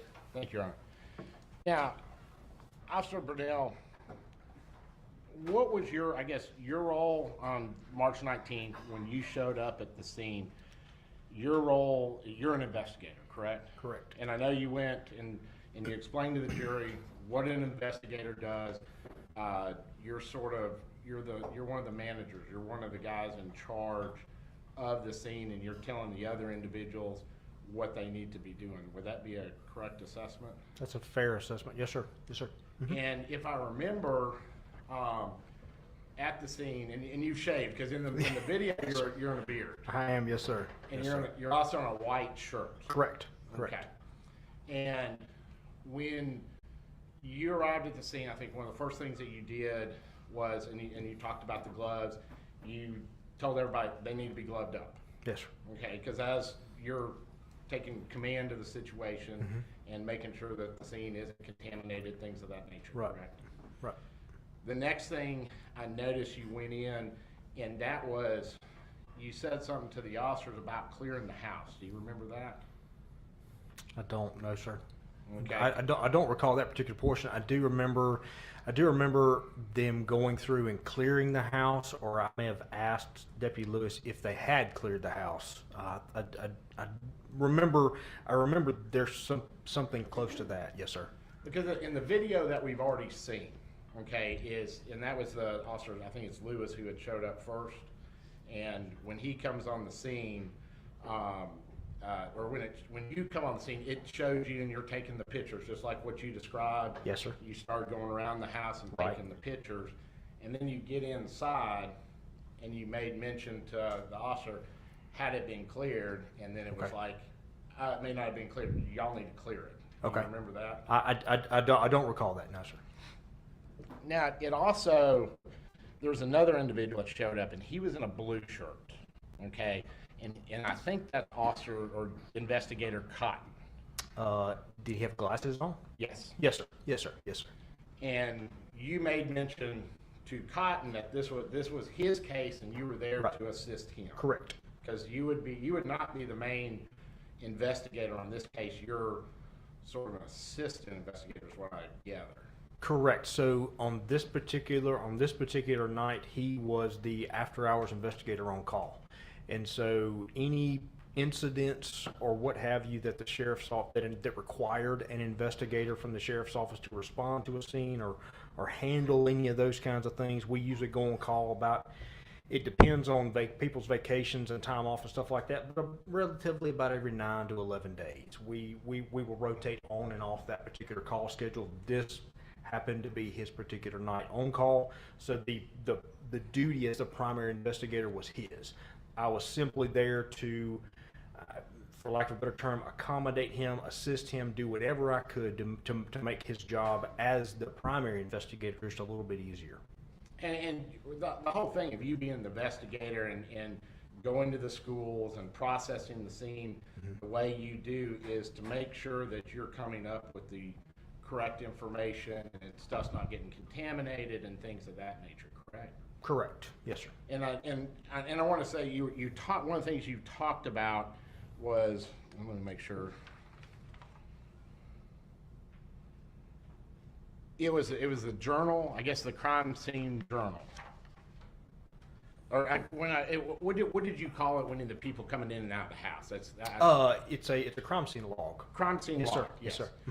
And in the video, it shows you, and I think it was Deputy Rayburn. You told him to start marking, who's coming in, who's coming out of the scene, things of that nature. And he had a little memo book. It looked like some sort of notebook, and he was writing down who was present, what they were doing, things of that nature. And it looked like whenever somebody was going in, he was writing it down. Would that have been his job? I remember getting on scene and then going back to my car, and I'm recalling this not only from my report but also from Deputy Lewis's body camera. I get a crime scene log out of the back of my Expedition, and I give it to him, and that was his duty at that point in time. If he had delegated it, he did delegate it off to Deputy Rayburn. But you're correct in that. I essentially gave him that responsibility. Right. And what happens is you have a whole bunch of stuff that's going on right Right. now, and you're telling this person to do this. Yes, sir. And because I think you were doing, because you got gloved up. Correct. The video shows Correct. you getting gloved Correct. up, and you did that before you went in the house. So you're okay Correct. outside when you're taking pictures, Correct. and you put the gloves on, went inside. Yes, sir. Were you the only person that took photos? I believe so. Yes, sir. I think, if I recall correctly, Investigator Cotton brought his camera inside the residence. Never used it, if I recall correctly. If there may have been times where we wanted to capture a particular piece of evidence using different angles of lighting, oblique lighting, so to speak. And so I may have handed the camera off to him, or Captain Fred Lovett eventually arrived on scene. I may have given it to him in order for a piece of evidence to be held under direct lighting, oblique lighting, or some other kind of a facet of lighting in order to capture it properly, so to speak. But yes, sir, my camera was the only one used as far as I'm aware. And what have you reviewed? Okay, I know you're not the main investigator on this case. Yes, sir. But, and it's Cotton who is the main investigator, but when you were assisted him, did you review all the evidence also? By review, what do you mean by that? Well, okay, I know you met with some of the witnesses, you interviewed some of the witnesses. Correct. Yes, sir. The ones that you did not interview, for the most part, did you review what they said or did or anything, or did you interview all of them? No, sir, I did not. I'm trying to recall it correctly now. After our last interview, the more specific detail interview that we did with Miss Wafer, and I may have actually notated this at the end of my report. That was essentially my last task or my last involvement, what have you, in this particular investigation. A lot of my duties were relegated to the crime scene itself, and then I did pick up do some additional assistance with Investigator Cotton with regard to the interview with Brooke Wafer, the recanvassing of the neighborhood and things like that. And so, once you processed and this is one thing I noticed in the video, it has you talking about, I guess, where y'all are going to be taking Carly, and you said you were in contact with, I think, the county court judge, and you were waiting to get clarification of which direction she needed to go. Is that correct? That is correct. Although when Miss Gregg committed the firearm offenses, she committed a certifying offense, their interest of justice hearing would need to be held, so that way they could essentially handle that. So the youth court, county court judge, they maintain dual duty, so to speak. So they were contacted in order to gain some guidance as to what direction we needed to go. Put her in the ADC, the Adult Detention Center, or put her in the JDC, which is the Juvenile Detention Center there in Pelahatchie. And that's why it was those conversations that, you had her brought back to the scene. Correct. And my understanding from looking at the videos, what you were saying is that was happening because you didn't know exactly where she needs to go, and then once you got your marching orders, then you could tell your transport officer where she needs to be taken. Essentially, yes. So the bringing Miss Gregg back to the scene was twofold. So we were essentially, like you said, waiting on the marching orders from Judge McDaniel as to whether or not he wanted her in ADC or JDC for that night, and then also to obtain the GSR from her hands. And in that video, it shows, I guess, them doing the gunshot residue GSR test. It actually shows it on the video. Have you viewed that video? I have viewed.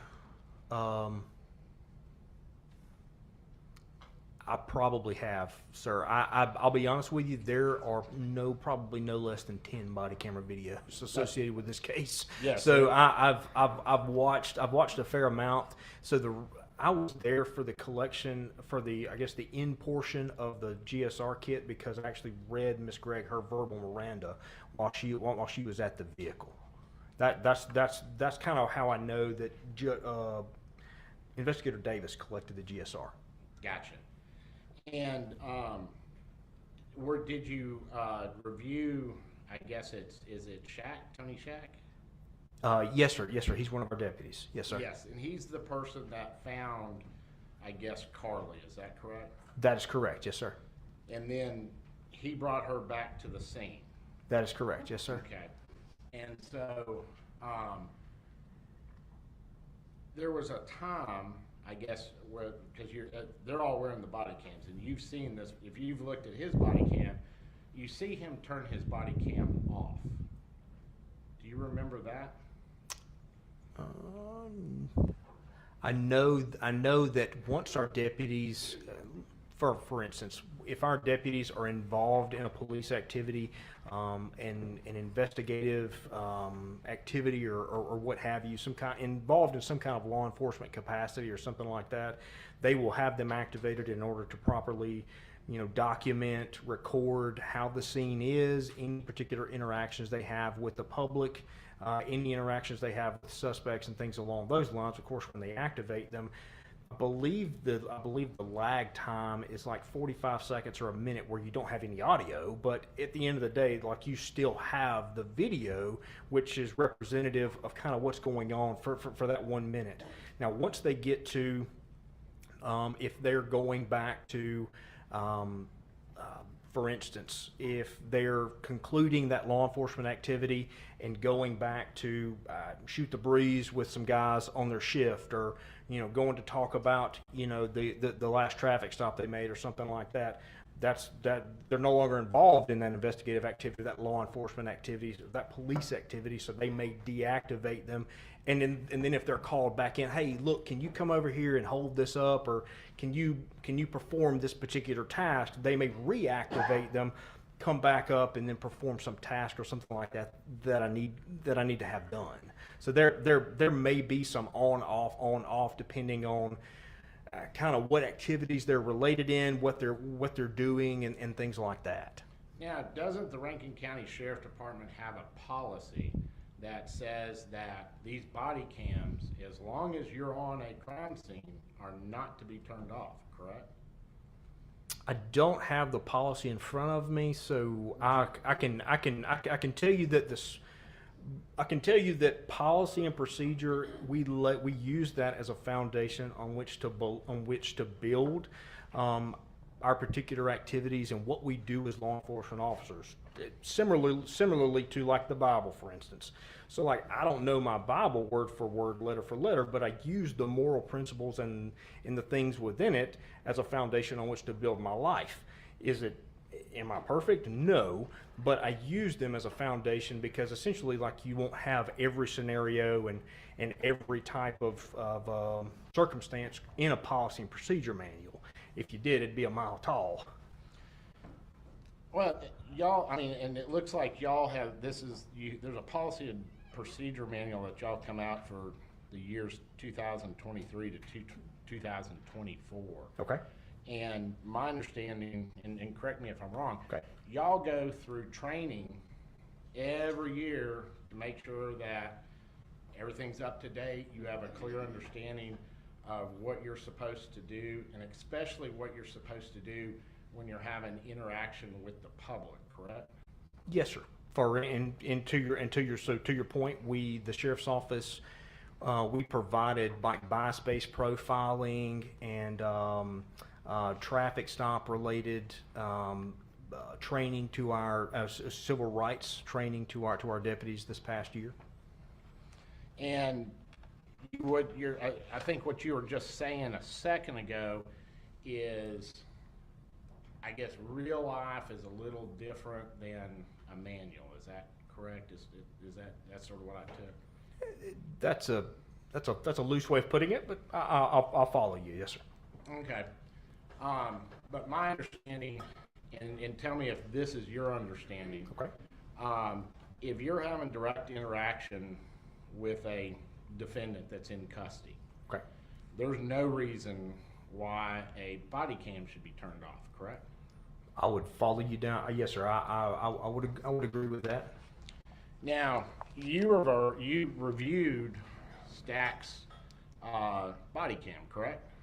I don't know if I've reviewed his specifically. The one that I do remember reviewing is Deputy Lewis's. Mm-hmm. So, a second ago when you were saying there's a whole bunch of these and you reviewed just about all of these. Yes, sir.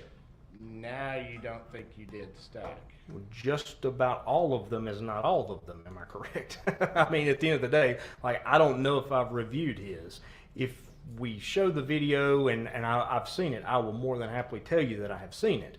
But at the end of the day, I don't know that I have seen it. If I showed you the video, would you be able to tell us if you've seen that or not? Probably so. But the like I said, the one that I do remember studying prior to my appearance today is Deputy Lewis's, because he was the first officer on scene. He obtained a lot of information in pursuance to the initial investigation, which I was involved in, related to why we're here. Yes, ma'am. Approach your honor.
Ma'am, please call your honor. Yes. Okay. Now, Tyler, I know you talked to, he's Smiley, I guess you're the one who actually went to his house to retrieve the videos in this case, is that correct? No, sir. It was Cotton? Correct. Okay, because I was my understanding is, and maybe there may be different times when people went to the house, so you'll have to maybe clarify that a little Yeah. bit with me. Yeah. Yes, sir. You were testifying that you went to the house, Yes, sir. and at some point, you brought, it sounded like 2 other officers with you, Correct. so that they would have the body cam, Correct. and you went in and at that time you were saying the reason why you do that is so that anytime you're interacting with public, you want to protect yourself, but also the public. Correct. And my understanding is that you were the person who, I guess, retrieved this, I don't say SIM card or whatever, kind I follow you. I believe it's like an SD card. SD card. Right. Yes, sir. Yes, sir. Okay, and my understanding was, okay, is what happened, the SD card was retrieved by Cotton, taken to the sheriff's department, y'all looked at it there and found that it didn't have anything on it, and then you went back, is that what you did? That is exactly correct. Yes, sir. Okay. Yes, sir. Yes, So sir. the second visit, dealing with this SD card, Correct. Correct. is when Correct. you went to the house. That is correct. That is Okay. correct. And so, once you, and at this point, my understanding is Mr. Smiley has been cooperative with you the entire time. Mm-hmm. Yes, sir. Okay. And when you go back, were you just looking for the SD card, or were you looking for other things at that time? When I went back and talked to Mr. Smiley, essentially what I was trying to figure out was where all the videos from the 19th were, like what had happened to them. The folder, the system had created a folder for videos for the 19th, but the folder was empty. It contained nothing, and so that seemed to lead me to believe that there had been videos that had been moved, or that videos had been deleted, or something along those lines. That is the purpose in going back and talking to Mr. Smiley. During the course of that interaction with him, we figured out, like I was explaining earlier, that he essentially was not familiar with an Apple product, and that whenever he clicked on the videos or selected the videos, there's a cut, I guess an Apple product does a cut and paste and not a copy and paste like a Microsoft product does. And it seemed like a very innocent mistake or anything along, or something along those lines. And so we were able to recover the videos for the 19th, and then subsequently provide those. But at the end of the day, I wanted him to understand that, you don't have to do anything. Like, if you find a piece of evidence, or you think something may be pertinent to our investigation, you don't have to do anything with it. Just let us know. We'll come collect it. We'll come do whatever we have to with it. So that way the inference isn't being made, he's destroying evidence. He's tampering with evidence. He's doing this. He's doing that. So. And I just want to make sure for the record here, at no time was he ever like a suspect in this case at all, correct? If he had told us that, well, yeah, I deleted those videos, or I don't know what happened to them, or something like that, yes, sir, he would have become a suspect. Right, but at no time, he didn't do that, and then Correct. you found out what happened. And I Correct. think, so at no time is he ever a suspect. Was he officially labeled as a suspect? No, sir. Was the purpose in having that interview with him to figure out whether or not he was one? Yes. Yes, because like I said a second ago, if we had been able to determine that he tampered with evidence or destroyed evidence, we would have a problem. That would be a significant misstep, and then he would be a suspect in this case, or he would have been an additional suspect, so to speak. Now, I guess I'm trying to get my mind wrapped around it. Okay. He called you to say, hey, I found this, correct? No, sir. He called Investigator Cotton. Well, when I say y'all, the sheriff department. Okay. I'm picking up what you're putting down. Okay. Yeah, he didn't call you. Did he? Did he ever have your number? Probably didn't. He probably had. I don't recall if he did. And in all honesty, Mr. Camp, I may have given him a business card, or given Miss Smiley's family a business card that had my phone number on it. If they needed anything from us, or anything along those lines, I may have given them a business card that had that number on it. I don't recall if he ever used it. And so he didn't call you. He called Cotton to say, I have found I have this SD card that has some videos on it that y'all need to have. Is that Correct. basically what occurs? Yes, sir. Then Cotton goes and gets it. Yes, sir. Then Cotton brings it back to, because he didn't look at it, I guess, at Mr. Smiley's place, correct? That's correct. We needed the card reader for that. Okay, so then he comes back to Sheriff Department, and you open it, and there's nothing for the 19th. Correct. Okay. And so then y'all are like, we gotta check and see why there's nothing for the 19th. Correct. Because there's stuff for other days. Correct. But the day that is important, that you've been told there's videos on the 19th, there's no videos. That's correct. Okay. And you do realize, I know you're saying that you were polite and you didn't insinuate anything. I think the testimony is he went and got an attorney because he was so scared. Or do you still think it was just real good conversation, or it was, there was nothing bad about your interaction? I'll be honest with you, Mr. Camp. I don't know what his interpretation was of our interaction that day. I don't know. I don't know what the. I didn't interview him or talk with him after that particular date. I don't presume to understand like why he would obtain the services of an attorney. If he felt that he was in some legal jeopardy or maybe criminally culpable for the mishandling of that camera, he was never officially charged or anything along those lines. And you didn't do anything to lead him to believe that he's gonna get in trouble for calling y'all about that drive, what do you call it, the little card, SD card? Can you ask me your question again? There was nothing that he would be able to infer that you told him where he would be fearful that, y'all were trying to prosecute him for calling y'all to give you evidence. I don't believe there would be anything he can infer, but like I said a second ago, I don't presume to know what Mr. Smiley was thinking or what his motivations were in obtaining the services of that attorney. It's my understanding that even after he obtained the services of an attorney, I believe he was still cooperative. And then and you sat in for he was cooperative when he came in and sat and talked with you, correct? He did not talk to me. Oh, you weren't present for that interview, for No. Smiley's interview?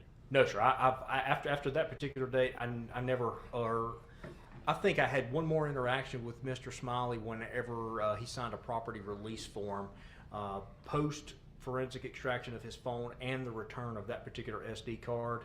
I believe that was my last interaction with Mr. Smiley. And he said something about his driver's license, that y'all hadn't given him his driver's license back, and I don't know if you're aware of any of that I at all. have no idea. No, sir. I don't know anything about that. Now, there were some vape pen boxes Yes, that sir. were found. Did you find those? Yes, sir. So whenever we went into the master bedroom, they were in between that knitting bag, so to speak, and the back of that chair that was at the desk. Okay, so those were hidden back someplace, sort of. You said they were like behind a chair and by a knitting bag, so they're not like out and obvious. I mean, if you looked at the chair, you could clearly see the tops of the boxes. And this is in the master bedroom. Correct. Yes, sir. Okay. I think it's in this stack here. Yeah. So when you're looking at the knitting bag here, you can see that these are purple, maroon, orange, and like a fuchsia color. So essentially, they're right here. So in between the knitting bag and the back of that chair. And that room is the master bedroom. Correct. Okay. Yes, sir. Yes, sir. Now, you talked about some pictures of Ashley. Yes, sir. Okay, and I just want to make sure. You talked about that there were 3 gunshots. Yes, sir. And did you the night, I guess you were there on the 19th. The night of the 19th is when this happened. Yes, sir. Yes, sir. Yes, sir. You're there. Yes, sir. And that's when it sounded like you were saying that you had determined that there were 3 gunshots at that time. Is that correct? No, sir. Not 3 gunshots at that particular time. On that particular evening, we could only corroborate 2. Through the course of the investigation, there were 3. Okay. So somebody else gives you that information that there are 3. You didn't go and examine the body yourself and say there were 3 gunshots. It was, I guess, were you able to tell there were multiple that night, and then you found out subsequently there was another one? Is that sort of how it happened? You asked me 2 different questions. Can you ask me again, and I'll answer them both. Well, it sounded like the way your testimony came across to me, and it may Okay. not have been, you may not have intended this, but it sounded like that you sort of examined the body the night of the 19th Okay. and made a determination that there were 3 gunshots. Okay. Now my understanding is you knew that there were 2 of them that night Correct. and that they found a 3rd one later. Would that be correct? Yes and no. So we knew there were 3 gunshots involved. After the recovery of the second camera from the kitchen, there were multiple videos from the date of March 19th, where Miss Gregg is clearly visible and depicted on that video. She walks. She exits that back door into the backyard from the kitchen area, dining area. This is a video that's, I don't think has been entered into evidence yet. Are you aware of if it's in evidence? I don't have a clue, no sir. So anyway, she exits into the backyard and then comes back in a little while later, walks in the direction of comes back in the back door, the dining room area right here, walks around down toward the master bedroom, comes back in where this camera is right here in this corner. And so it faces back this way, so it captures anybody walking past this living room wall. And so when she walks back past this way, her hands are behind her back. She's kind of peering around this I guess peninsula of a wall right here, peering around it, trying to see if there's anybody in there. And then she walks down this way, goes into her room. Well, prior to that, in the video, you can see Ashley Smiley down in this area of the house. Of course, her entrance into that room is out of frame, so you can see Carly walked down this way. Her hands are hidden behind her back, and she walks down into this room. You hear a total of 3 gunshots, or you hear 1 gunshot, who we suspect is Ashley Smiley screaming, and then you hear another gunshot, quiet, and then a 3rd gunshot. And then Miss Gregg walks back out of that area, comes and sits into the, this is one of the better photos, sorry. One of the better photos of it. So these chairs, there are actually 2 of these chairs posted around this corner of that bar. And so she essentially sits down in one of those chairs. Her hands are behind her because she can, I guess, knows that the camera's right there. But sets something hard and metallic, which would be similar to that to this revolver, on the metallic. Now, part Officer of this Burnell, chair right here. can you Yes, sir. see the revolver? You cannot. No, you know, and I guess that's what I said. What would be similar to the sound if you set the revolver down on a hard metallic surface like this?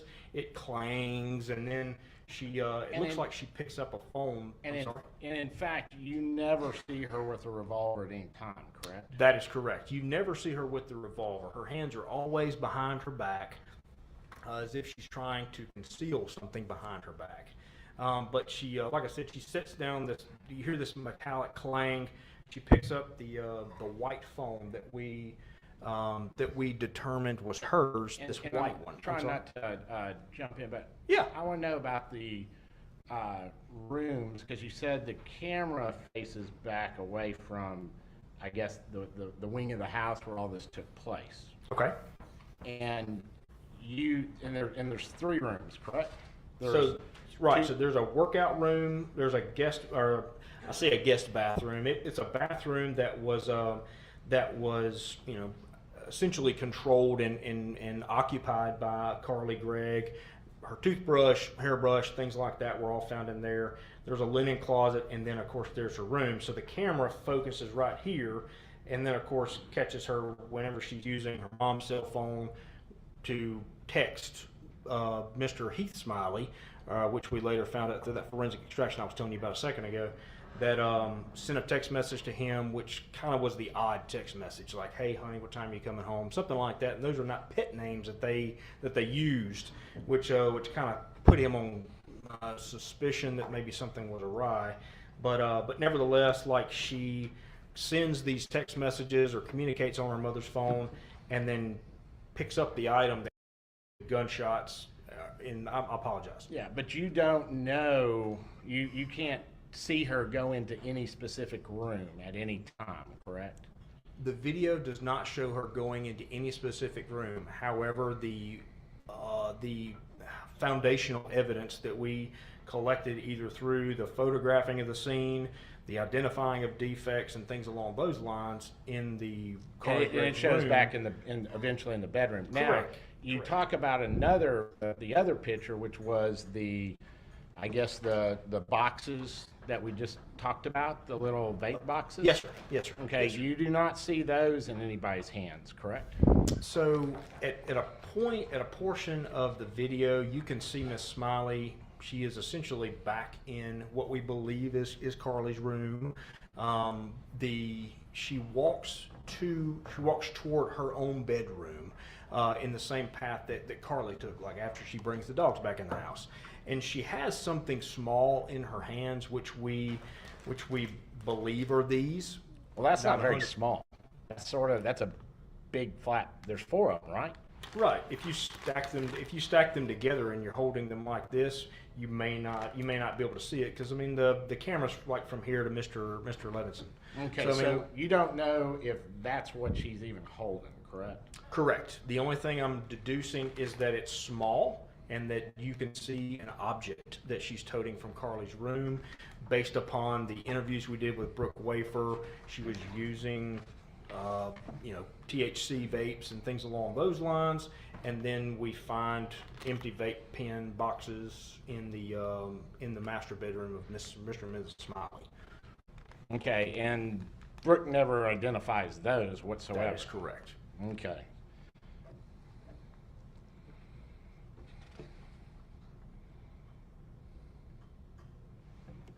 May I beg the court's indulgence for just a moment?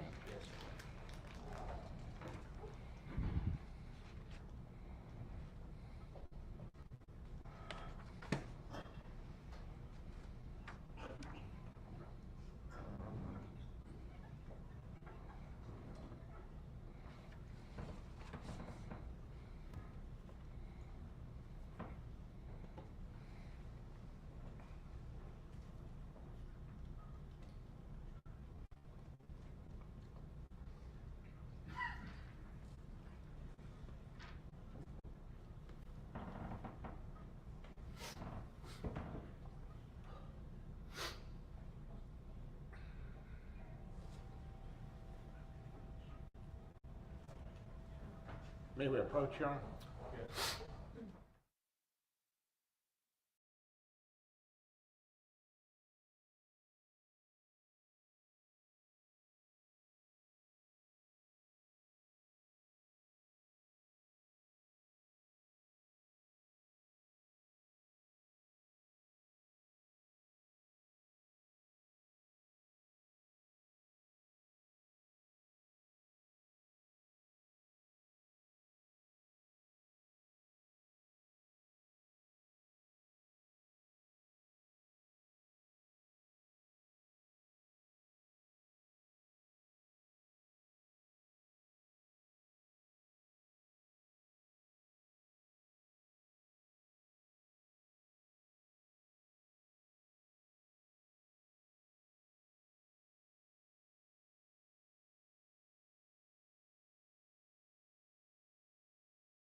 No further questions, Your Honor.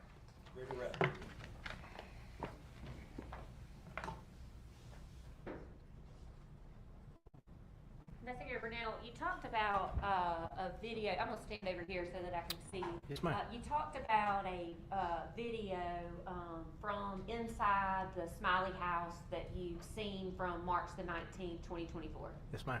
Have you had the opportunity to view? There were multiple videos from the time that Ashley Smiley and Carly got home until the video stopped. Is that right? That's correct. Have you had the opportunity to review each and every one of those? Yes, ma'am. During the initial recovery, we watched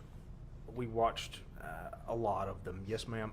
Because essentially they're not time stamped or anything. They're put into a folder, and so we had to go through the folders systematically to try and watch the videos and find the time stamps and figure out kind of what was going on in the actual scene itself, to figure out kind of where we needed to be and which videos were of evidentiary value.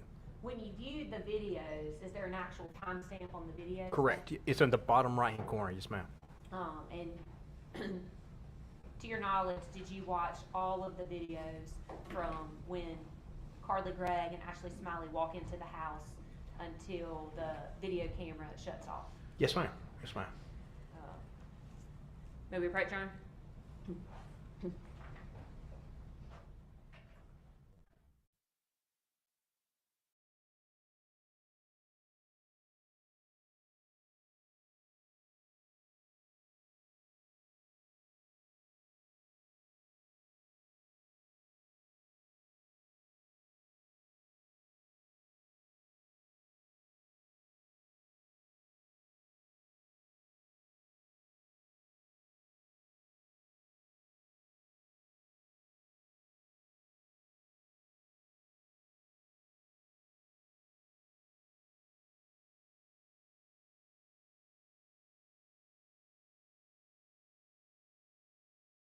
What has been purported to be the video from the kitchen will be admitted all purposes by stipulation without objection as S-46. We bring it, mark it. Permission to publish this to the jury, Your Honor. Yes, ma'am.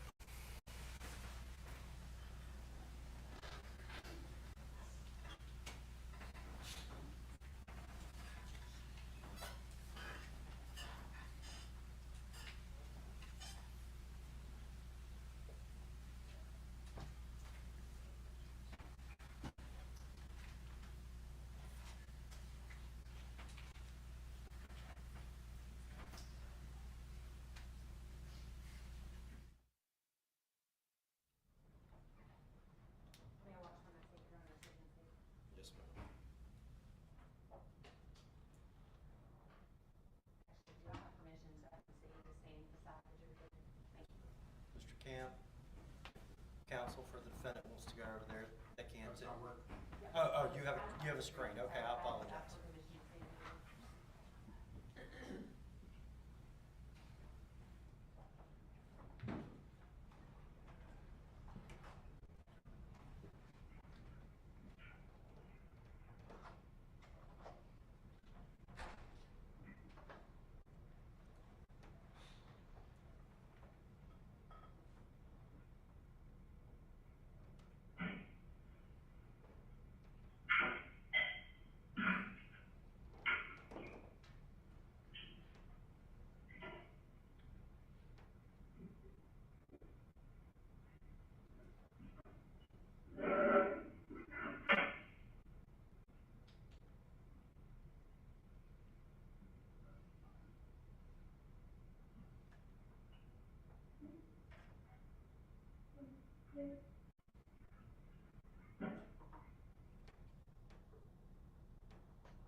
Return the exhibit to the court reporter, please.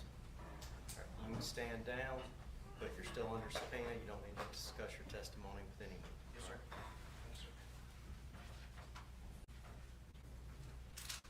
While he's exiting the rooms, do any of the jurors need a restroom break before we have further witnesses?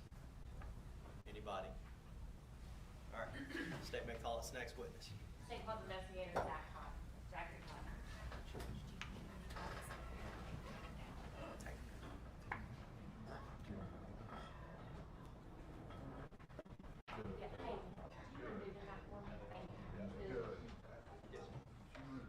I apologize. Everyone remain seated while the jury exits. Let's have a seat until the jury exits.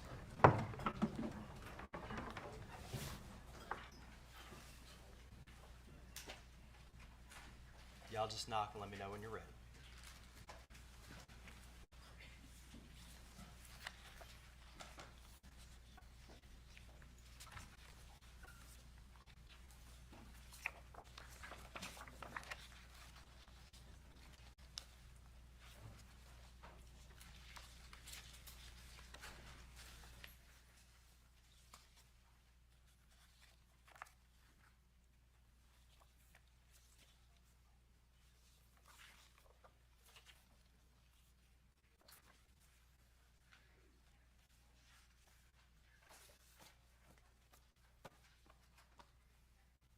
All right, for those in the audience, one of the jurors signaled that they did need a restroom break. We'll be in recess for 15 minutes. State, go on ahead and get your first witness. Get them on the front row, okay? Yes, sir. Yes, ma'am.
Bring them in.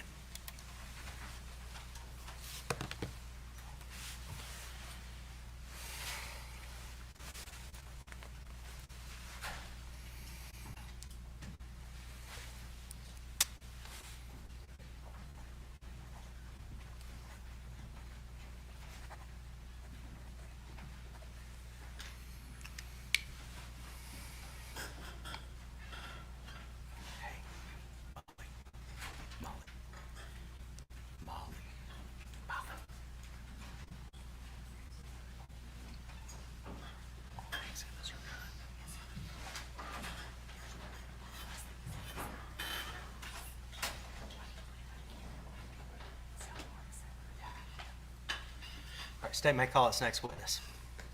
Next one's investigator Zachary Cotton.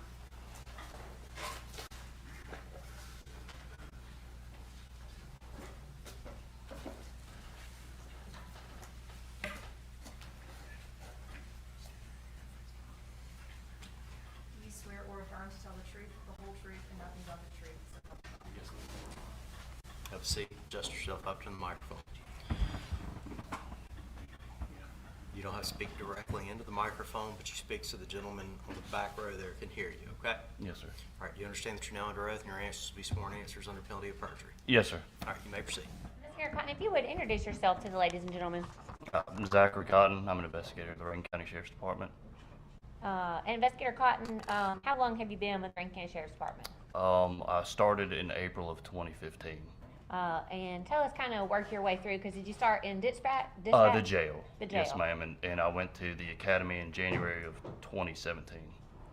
And so you graduated from Law Enforcement Academy in 17, and then were you with the Sheriff's Department as a road deputy at that point? I was a school resource officer at the beginning, and then in December of 2017, I transferred to patrol.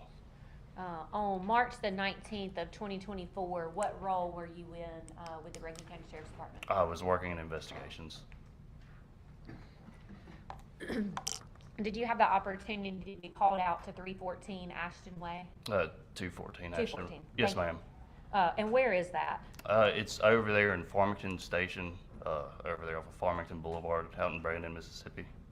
And what was your reason for going out to that location? The Sheriff's Department received a call from a male that had stated that he had been shot by a stepdaughter and that his wife was found deceased inside the residence. And what was your role when you arrived on the scene at that location? When we initially got there, I, along with other parties on scene, made sure the residence was safe. Other investigators had made it on scene prior to my arrival and began taking pictures. While I was on scene, it was noted that a friend of the suspect or the defendant had been located in the area. I went outside and interviewed him whenever he was outside the residence. And we heard from testimony from him yesterday. What, if anything, did you do after you spoke to the male friend that came that day? His mother was there, explained to her that we would need his phone in order to make a forensic copy of the phone, due to him admitting that he had communicated with the defendant through his cellular device. Around the time that he was being interviewed, and I'm not sure the exact time, but it was informed that Miss Gregg was taken into custody. At that time, it was verified where to take her, whether or not the jail or to the youth detention center due to her age. It was decided to take her to the youth detention center out in Pelahatchie. While on the scene, did you have interaction with Miss Gregg? If I did, it was very brief. I don't recall. Did you have an opportunity at the Sheriff's Department to do any sort of testing on Miss Gregg? I did not. One of the other investigators, whenever she was arrested at the scene, was able to test her for gunshot residue and did initial photographs of her person. Did anybody take any buccal swabs of Miss Gregg? Yes, ma'am. Are you aware of when that happened? It was approximately a week later. They obtained a search warrant for buccal swabs. Permission to approach the witness, Your Honor. Yes, ma'am.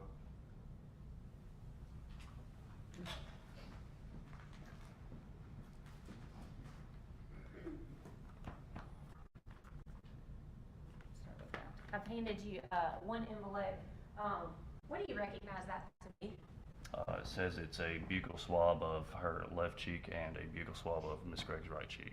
And, those are both of Carly Gregg, the defendant? Yes, ma'am. Do those appear to be altered in any way? No, ma'am. Other than they were taken to the crime lab. If you would you turn them over?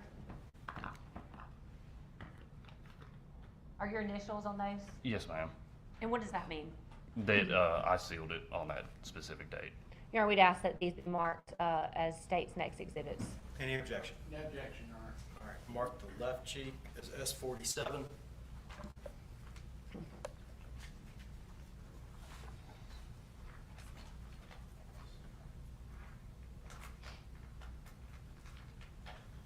And mark the right cheek as S48.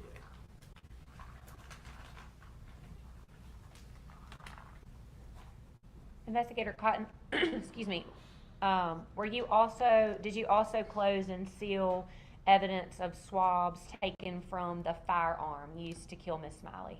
That was not me. I believe that was Investigator Burnell did that. May I approach witness, Your Honor?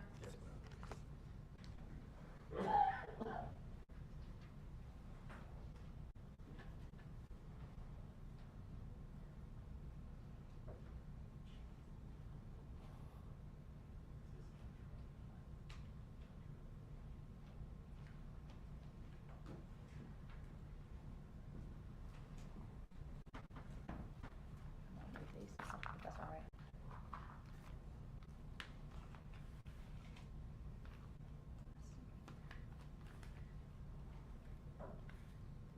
I'm handing you two envelopes. If you could take a look at those, both front and back.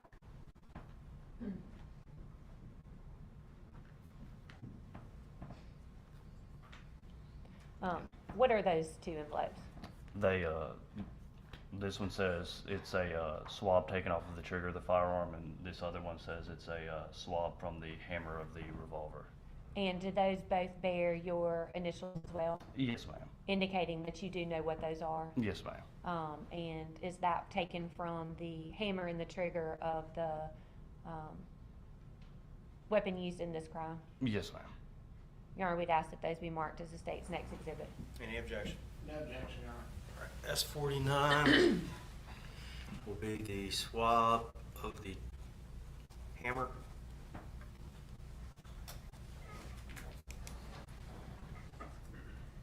S50 will be the swab of the trigger.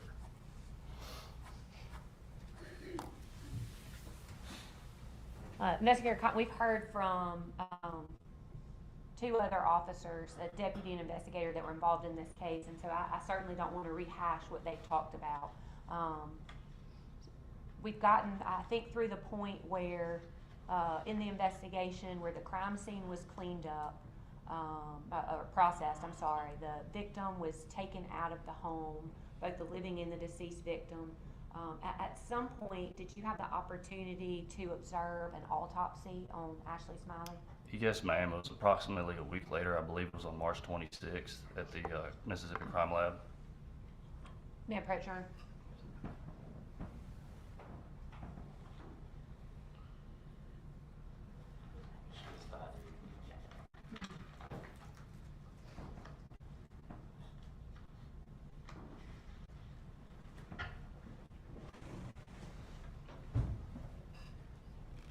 I'm handing you what's previously been marked as 41 and 42 ID. If you could take a look at those and tell me what those are. These are both projectiles that were recovered from the body of Ashley Smiley, one of which was recovered from her brain and the other which was recovered from the back of her neck. And were you present when the autopsy was performed and those projectiles were removed? Yes, ma'am, I was. And did you also seal that evidence? I believe the crime lab sealed that one due to them being the one that actually recovered the projectiles.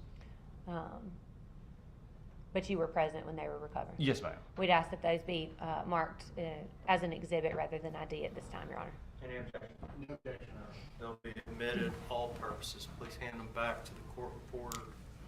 They mark 41 and 42 all purposes.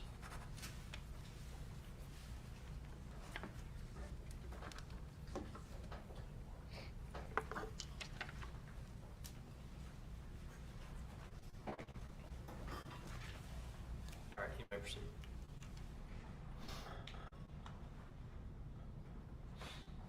Attendant witness shown. Cross.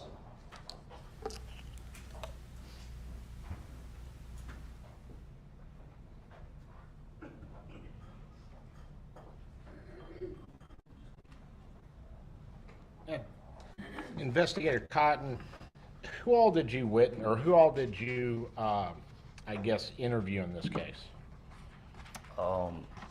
One of the parties that was interviewed was the friend that was over at the residence at the time Mr. Smiley was shot. And her initials would be the BW, correct? Yes, sir. Okay. And then as well as the friend that was outside the residence that was located, whose initials are BG. Okay. I also spoke with parents of some of the other juveniles that Miss Gregg had attempted to contact on the date that this incident occurred, as well as Mr. Smiley. Okay. And when you I guess, you were at this, you originally were the investigator who got the, I guess, the little SD drive, with that SD card, would that be correct? The one that he provided to us with the initial garage footage. Yes. Is that one? Yes, sir. Okay, so, and you were at the scene that night, when this takes place on the 19th, Yes, sir. I went to the residence for a short period of time. and you helped with the investigation, and you're the lead investigator. Yes, sir. Investigator Burnell helped me with it. Okay, and so you gathered all the all the evidence and information that you could on the 19th. Investigator Burnell did. I wasn't there for the processing of the scene. I had left to go back to the office. Okay, and then what did you do when you got back to the office? We have a drying chamber up there that we can secure clothes and other evidence in there that may either be saturated in blood or just water in general. Miss Gregg's clothes, whenever she was booked in, were brought up there and placed in this drying chamber to dry out. Now, you're the person, I guess, who's in charge of gathering all the evidence for this case. Would that be correct? I assisted with it, and I had other investigators assist me with it as well. Okay, but you're the main guy in this case, so everything sort of comes to you. Would that be correct? Yes, sir. Eventually it would come back to me. Okay, and so you see all the videos, you know everything that's out there concerning this case, right? I would believe so, yes. Okay. Now, I know at some point there's a video with I guess a deputy Stack. Oh, Shaq? Shack, I'm sorry, Shack. Are you aware of that one? Yes, sir. Okay. And does Carly ask to see her mother on that video, doesn't she? I don't recall. Okay.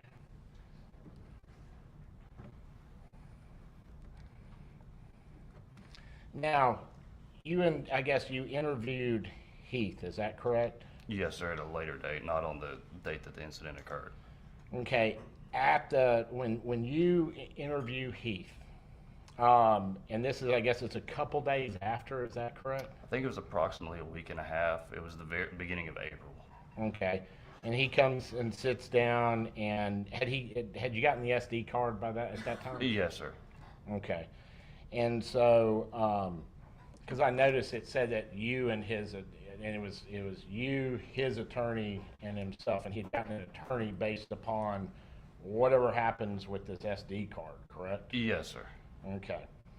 Now, you're asking him, sort of why this happens, or why this happened, because this was not normal for, somebody just walk up and shoot their mother, correct? Especially if there's not a sort of a history or something, correct? I may have. I don't remember the specific question, but I may have an interview. Okay.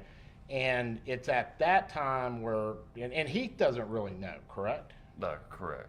And so the next thing that happens is y'all start talking about, yes, she was in treatment and they had switched her medication. And I don't think he could tell you what it was, but you just had a general conversation. Yes, sir. Okay.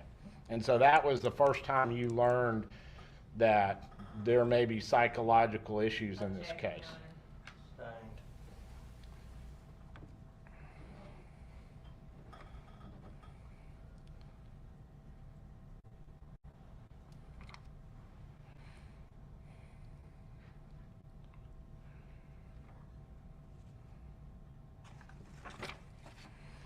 Now, we had just seen, there was a video, and I think it's a video you've been questioned about before, and it was, I guess it's the video, it's the camera that was found, not the little SD card, but the camera that was found in the refrigerator. You know what we're talking about with that camera? Yes, sir. Okay. And I think you've been questioned about it, and you said you can't tell what Miss Smiley, what room she's in, correct?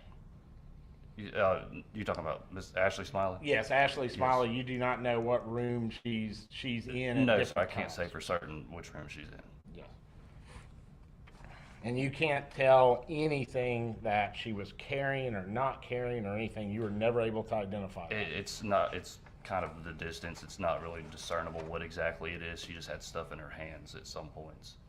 And I think your testimony would be, from before, is that you didn't see them fighting or doing anything that was out of the ordinary before this incident happened, correct? Yes, sir.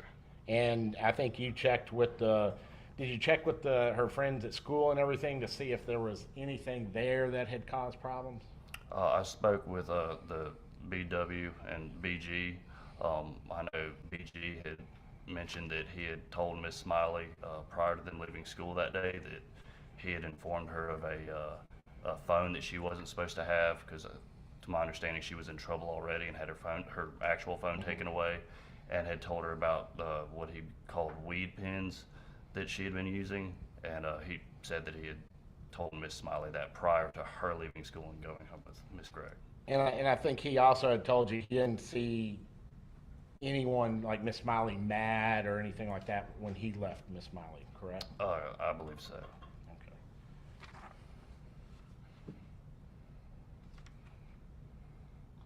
Now, I just a couple of questions. I was just wondering. Okay, BG he's a minor, correct? He's already testified. Yes. Okay, and you questioned at the scene and also at the police station, or just at the scene? No, sir, just at the scene. Okay, and did you get his parents' permission to do that before you did it? No, sir, he wasn't a suspect at the time, and his mother, right when I began speaking with him, actually walked up. I believe he had already called her. Okay, at some point had y'all told him, and he had communicated to his mother that y'all were just taking him home? Objection or cause for speculation. Overruled as to what he told. Yeah. Did you tell BG that y'all were just going to take him home? I do not recall. I don't remember saying that to him. I'm not sure if other deputies did. May I beg the court's indulgence for a moment, Your Honor?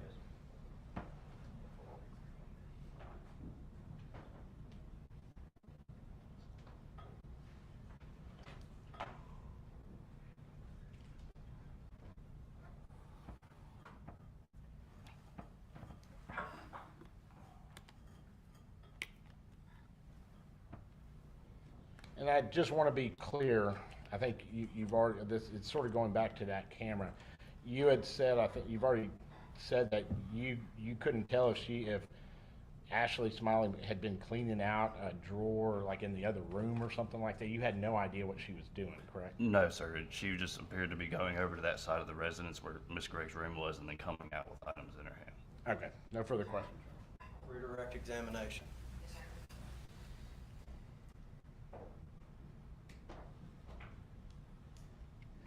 May I approach her? Yes, ma'am.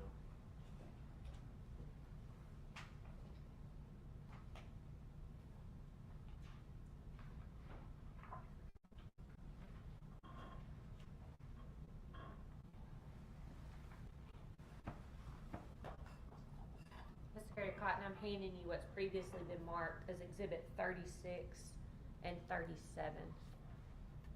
Do you recognize those photographs? Yes, ma'am. Who's depicted in that photograph on the floor, deceased? Ashley Smiley. And whose room was that, did you determine during your course of your investigation? It was Carly Gregg's room.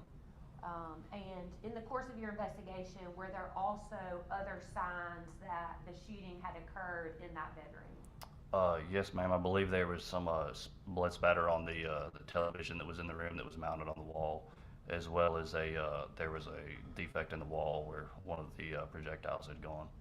Was there any evidence that any crime had occurred in the guest bedroom?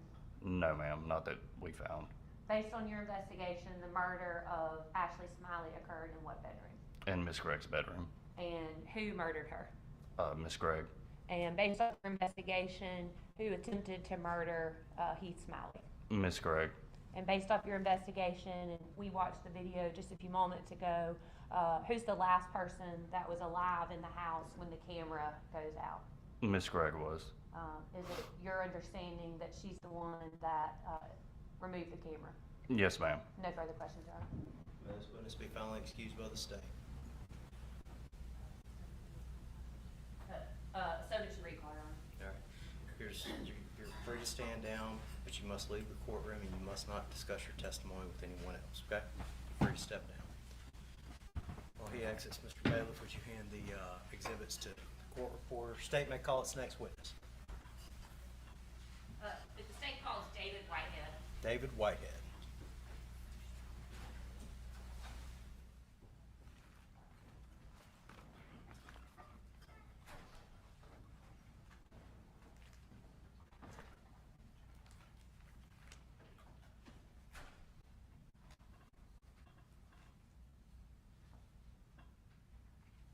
While he's entering, do you wish to go ahead and grab the exhibits that you're going to need? Yes, sir.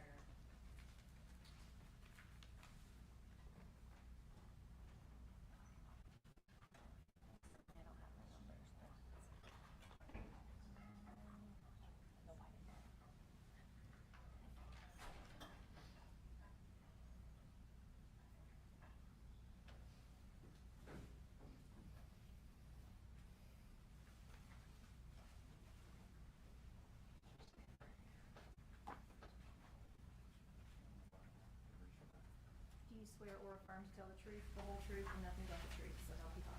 I do. Have a seat. Adjust yourself up to the microphone. You don't have to talk directly into the microphone, but I need you to speak loud enough that the gentleman up there on the back row, far back row, can hear you, okay? Yes, sir. You understand you're now under oath and your answers are sworn answers subject to penalty of perjury. Yes, sir. All right, you may proceed. To the ladies and gentlemen. David Whitehead. And David, where are you currently employed? I'm employed at the Mississippi Forensics Laboratory in Pearl, Mississippi.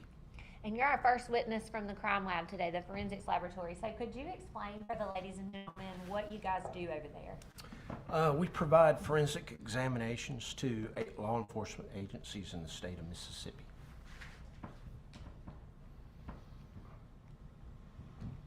And what is your position at the Mississippi Forensics Laboratory? I'm a forensic scientist as well as the section chief of the trace evidence section, the supervisor. And what exactly does a section chief of trace evidence do? We do items of trace evidence, gunshot residue, hair fibers, paints, glass, fire debris. We have probably $1.5 million worth of analytical equipment, as well as I'm the supervisor of that section responsible for the technical aspects of the trace evidence section. And how long have you been employed there with the Mississippi Forensics Laboratory? I've been with the laboratory since January of '94, so a little over 30 years. Do you have any previous experience testifying as a forensic scientist and with a subspecialty of trace evidence?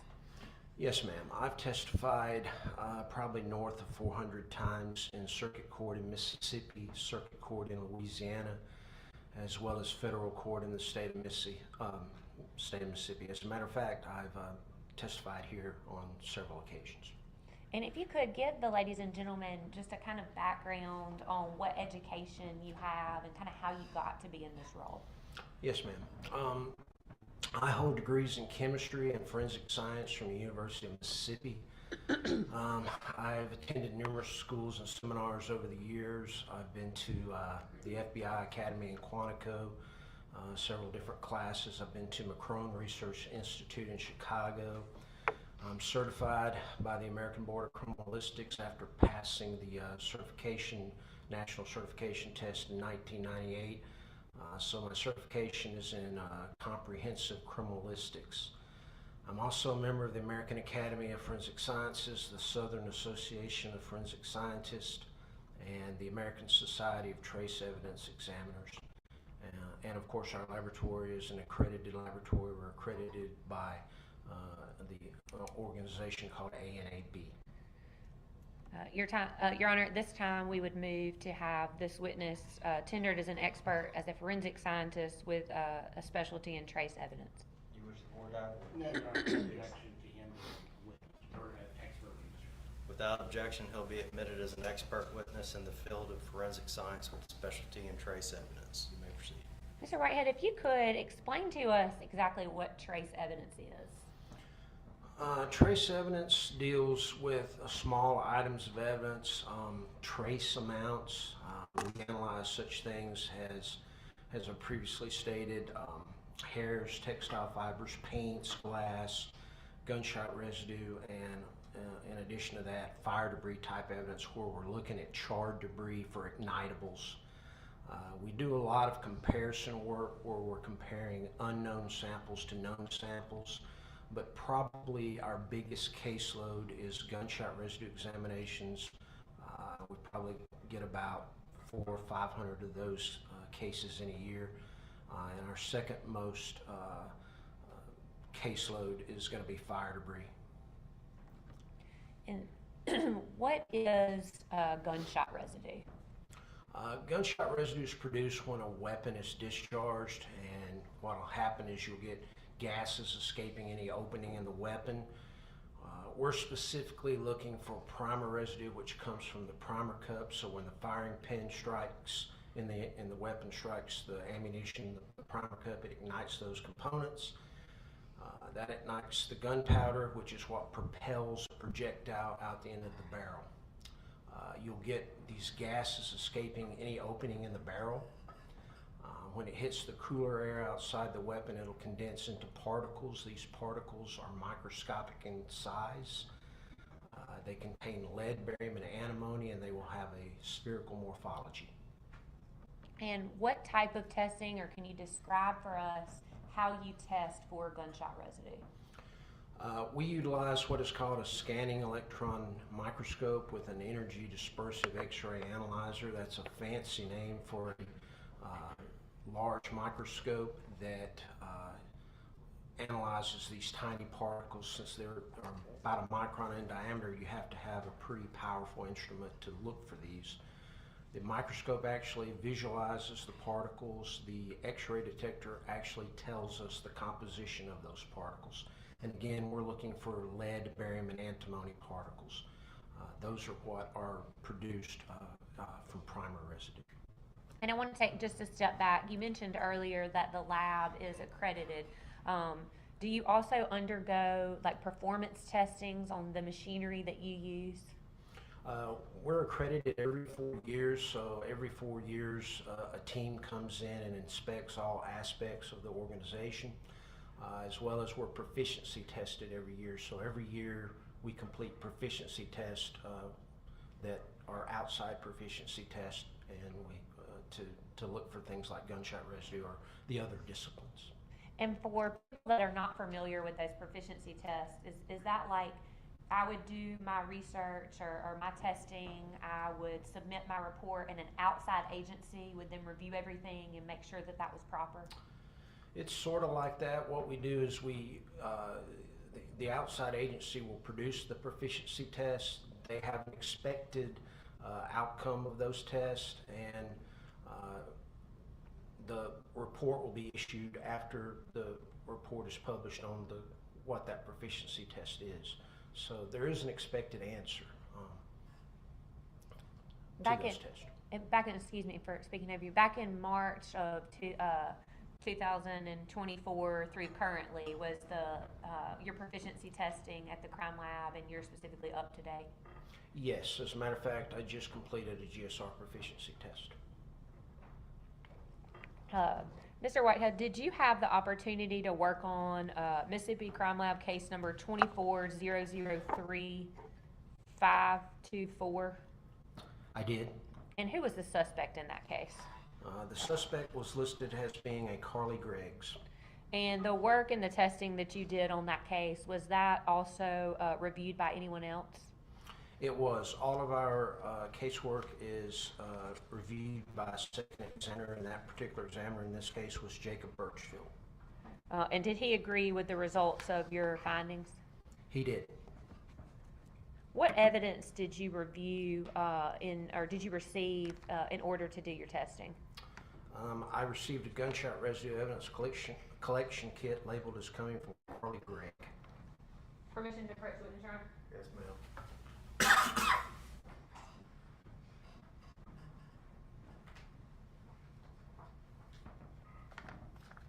I handed you what's previously been marked as Exhibit 43.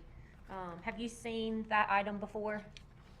I have. This is the gunshot residue evidence collection kit. I can identify it by the crime lab case number, submission number on the barcode that was placed there by an evidence tech when it was received into the laboratory. I can also identify it by the green evidence seal that I placed after the analysis was complete with my initials and date across that seal. And being that that is still sealed, does that appear to be in the same or similar condition as when you closed it? It does. And for what purpose did you review that piece of evidence? This item of evidence was analyzed for the presence of gunshot residue. And did you perform that testing to see I if there did. was gunshot residue present? Did you prepare a report with your findings in that case? Yes, ma'am. Permission to approach the witness, Your Honor?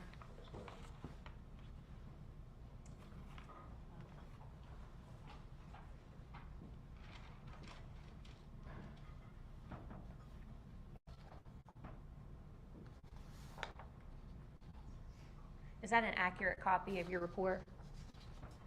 Yes, ma'am. This is a copy of the certified report that I issued in this particular case. And that contains your findings? It does. And it bears your signature? Yes, ma'am. Your Honor, we'd ask that this be marked as the state's next exhibit. No objection, Your Honor. Admitted S51, all purposes.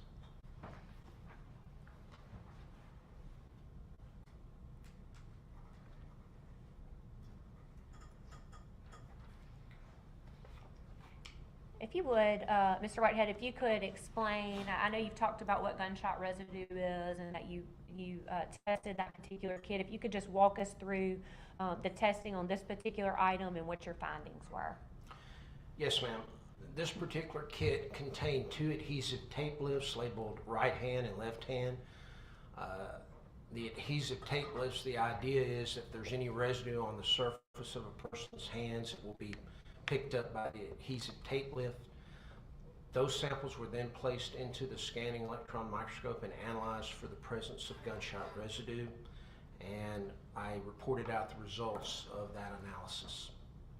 And what were the results in this case?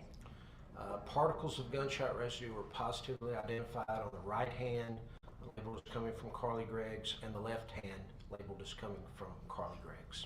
And based on your training and experience, is the results rendered reliable? Yes, ma'am. No further questions, Your Honor. Cross-examination. No questions of this witness, Your Honor. All right, may this witness be found excused by the state. Yes, sir. By the defense. Yes, Your Honor. All right, you're free to go, Ms. Morissette. The state may call its next witness. Second call is Nathan Hawley. Nathan Holland.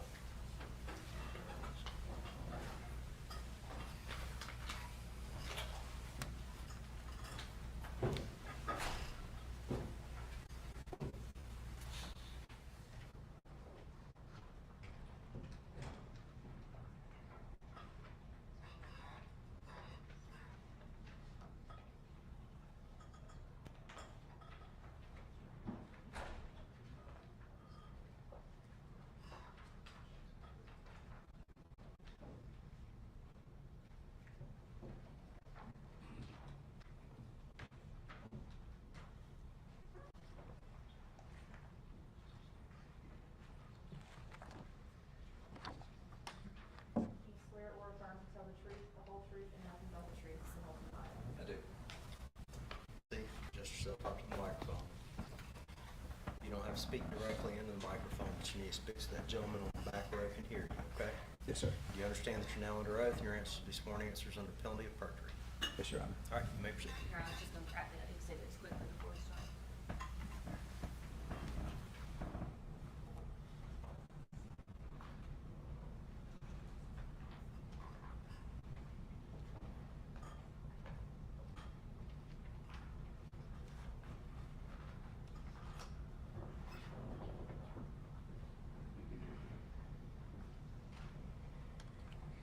If you would introduce yourself to the ladies and gentlemen of the jury. Sure. My name is Nathan Holly. The last name is Holly. And Nathan, where are you currently employed? I'm employed at the Mississippi Forensics Laboratory in Pearl, Mississippi. Nathan, what do you do there at the Mississippi Forensics Laboratory? So I'm a forensic biologist specializing in DNA analysis. And does that require any type of specialized training? Training that I have is from the forensics laboratory. What about your educational background? Could you tell us what that is? Sure. I have a bachelor's in biology with a minor in chemistry from the University of Southern Mississippi. And how long have you been employed? I'm sorry, you might have already said that. How long have you been employed with the Mississippi Forensics Laboratory? 17 years next month. And have you been doing DNA evidence and testing that entire time? Yes, I have. Do you have any prior experience testifying as a forensic scientist specializing in DNA evidence? Yes, I do. How many times would you estimate that you've been certified as an expert? Approximately 27.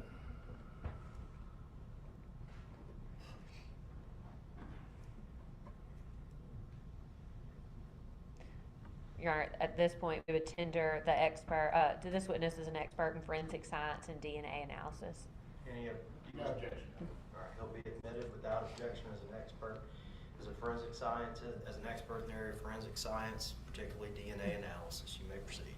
Mr. Hawley, if you could tell us, for those of us that are not science people, what DNA is. Sure. So DNA first stands for deoxyribonucleic acid, and it's a molecule that's found within the cells of the human body. And what DNA does is it tells the body how to build cells and also how to function and work those cells properly. A person gets their DNA half from their mom and half from their dad, and it's that combination of those two separate DNAs that gives everybody, except for identical twins, a unique DNA profile. And when you do DNA testing, what are we talking about? What's done with our DNA? Sure. So with the DNA testing, I'm looking at certain locations on that DNA molecule, and there are forensic tests that can determine what a person's DNA looks like at those locations. And I basically take items of evidence and I do the DNA process on those, and then I take reference samples or known samples, and then I compare those two DNA profiles to determine whether or not that person's DNA is there. And a known sample would be like if a swab was taken from my mouth, we would know that that was my sample. Is that right? Right. It's a known or reference. And then an unknown sample would be something that you would collect or that law enforcement would collect on a piece of evidence and send that to you. That's correct. We just heard from Mr. Whitehead that the entire forensics laboratory, of course, is accredited. Is the DNA section of the laboratory also, does that fall under the accreditation? Yes, it does. And do you follow proper protocol there? Yes, we do. Have you personally provided or undergone any proficiency testing? Yes. If you could explain that to the ladies and gentlemen. For DNA, we're proficiency tested twice a year, and it's from an outside company. And basically, it is for us to demonstrate that we are capable to do the DNA process or our job. And so there's a correct answer for that, and they double check us on that. And your proficiency is up to date? Yes. Did you have the opportunity to work on a case at Mississippi Forensics Laboratory, case number 24-003524? Your Honor, may I refer to my notes?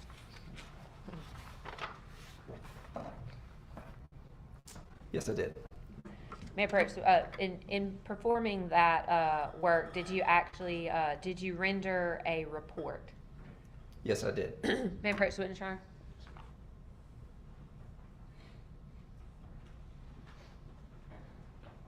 Your Honor, we're not gonna have an objection to the document.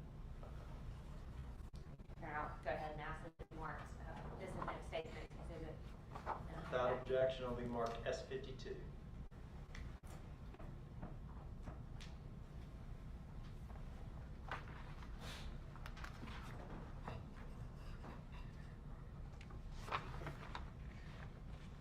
Mr. Hawley, before you can do any testing there at the crime lab, you have to receive certain pieces of evidence, is that right? That's correct. May I approach the witness, Your Honor? Yes, ma'am.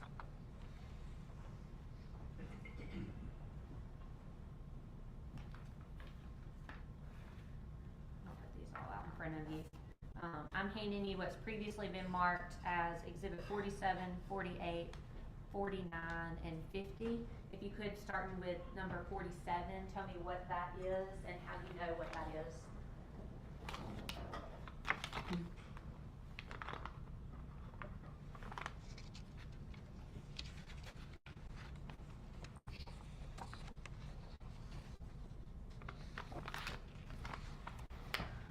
So this is let's see, it is a buccal swab of Carly Gregg's left cheek. And it is, I can identify it from the crime lab barcode, which has the case number and submission number on it. And did you, is there also a buccal swab of her right cheek? Yes, And did you rely on that evidence in your testing in this case? I did.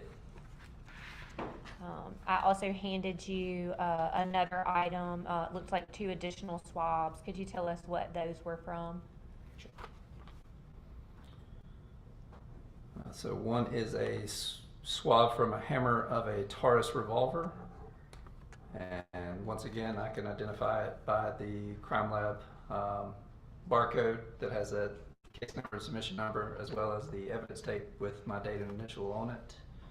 And then the other one is a swab taken off of a trigger of the firearm.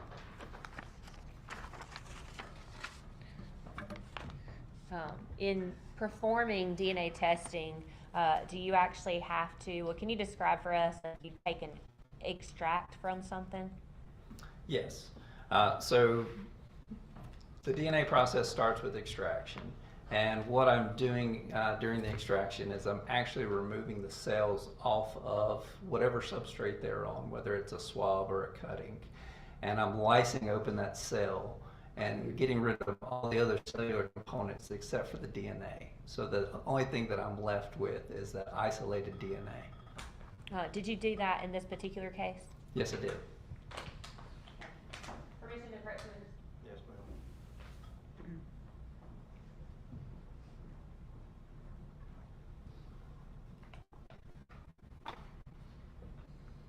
Do you recognize the item that I've just handed you?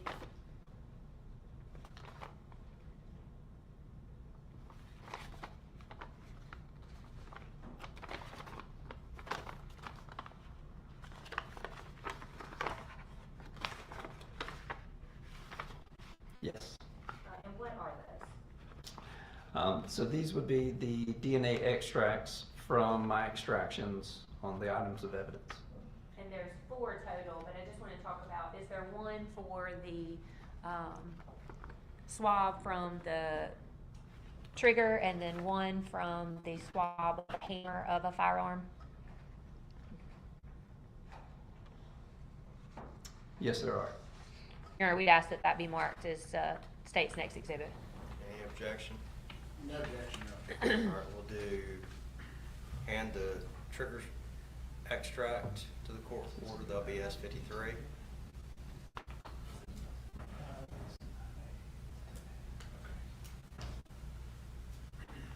Are both extracts in the same envelope? Yes, sir. Okay, then just mark the one envelope S53. Is there a second envelope? I can take the other one back, Your Honor.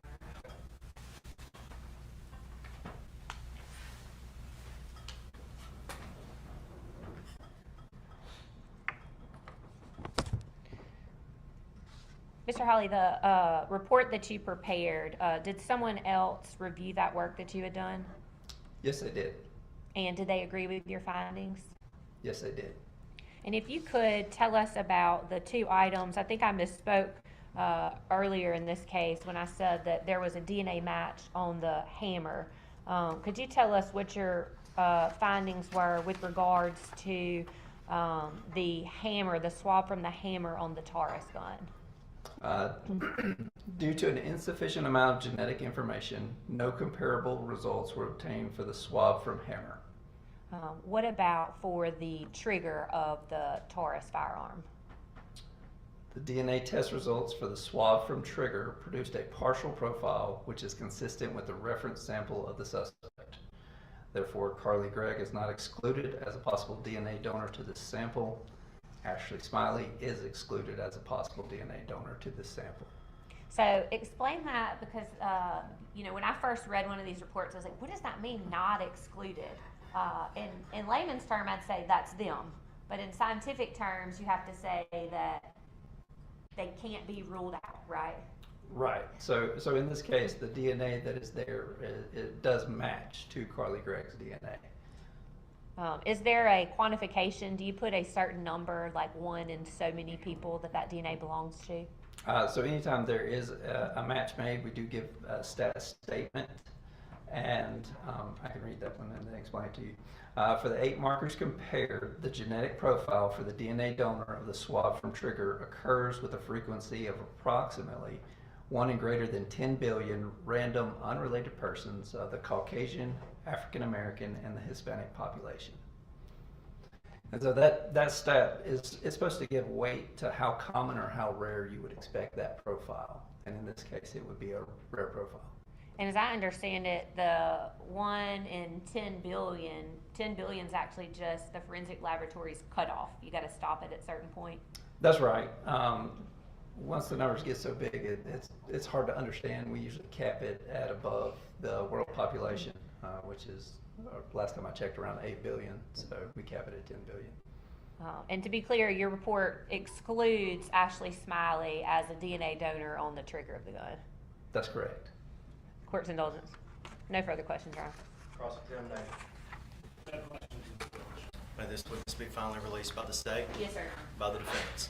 Yes, Your Honor. You're free to go. Please leave your exhibits up there. The state may call its next witness. The state calls Felicia McIntyre.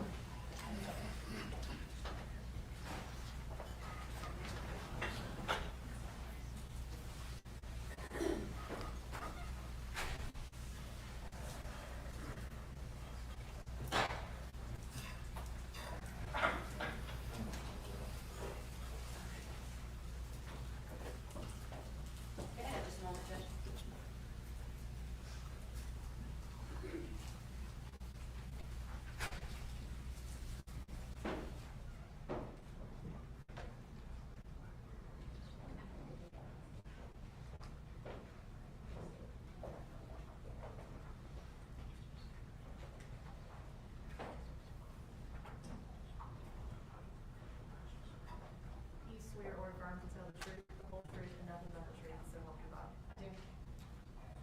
Have a seat. Adjust yourself up to the microphone. You don't have to speak directly in the microphone. It speaks to the gentleman on the back row can hear you, okay? Yes, sir. Do you understand that you're now under oath and your answers are sworn in, are subject to penalty of perjury? I do. Statement begins questioning Ms. Reed. Ms. McIntyre, if you would introduce yourself to the jury, please. Miss Felicia McIntyre, first name Felicia, last name McIntire. And where are you employed? I'm employed with the Mississippi Forensics Laboratory located in Pearl.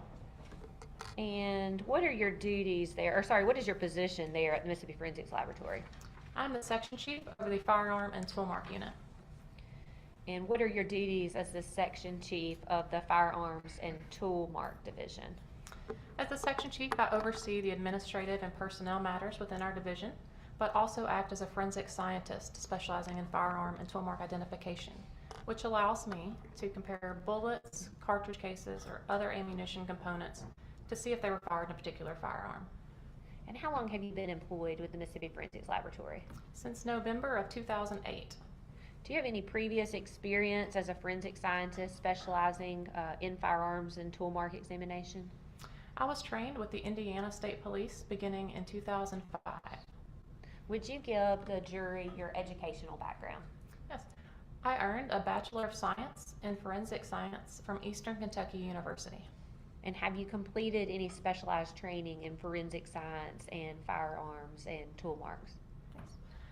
When employed with the Indiana State Police, I completed a 2-year apprenticeship-style training program, which included lots of literature references, touring of various firearm and ammunition manufacturing facilities, supervised casework, mock and written exams, and then I continue to travel annually to different seminars and to maintain certification. And have you previously been accepted as an expert witness as a forensic scientist in firearms and tool marks?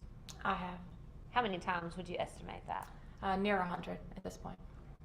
Your Honor, at this time we've moved to have this witness tendered as an expert in forensic science and firearms and tool marks.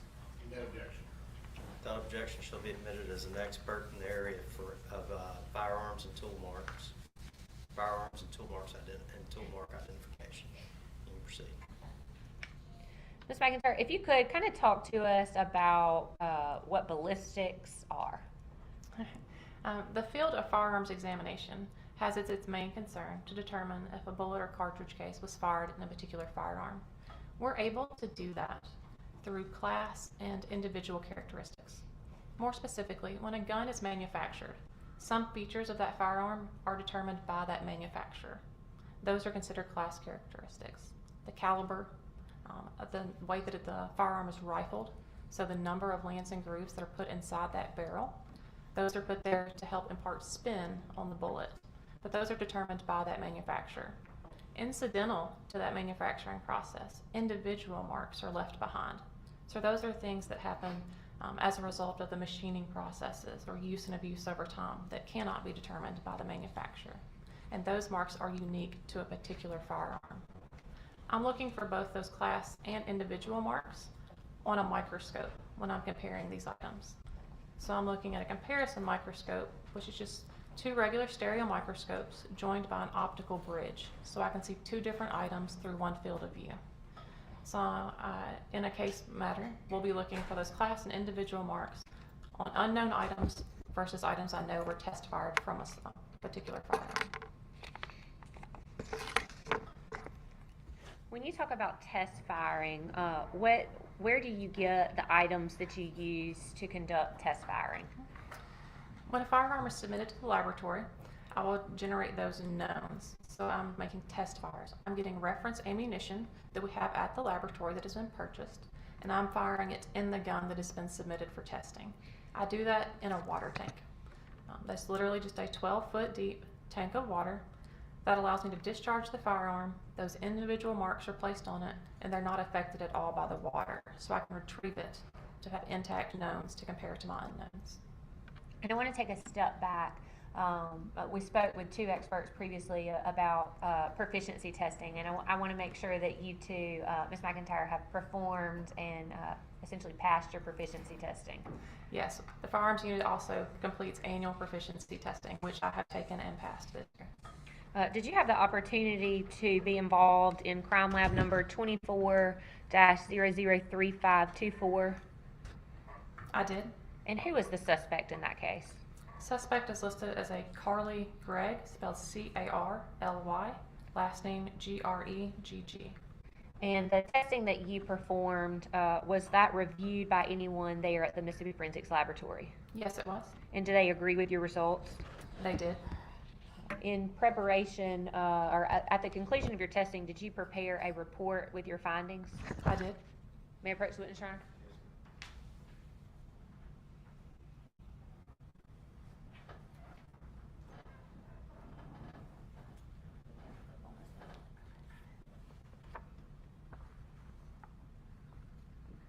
Ms. McIntyre, what I've handed you, does that appear to be a true and accurate copy of the report that you prepared in this particular case? Yes, it does. You mentioned that you use test firing ammo. May I approach the witness, Your Honor? I'm sorry, may I have that moved as state's next exhibit before I move on? Any objection to the report? The report will be admitted as S-53 without objection.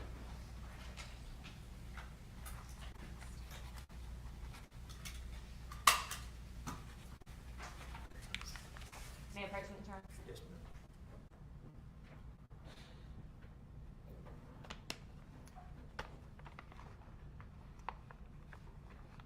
I'm handing you what's been marked, or has not been marked. Could you tell me what that is, please?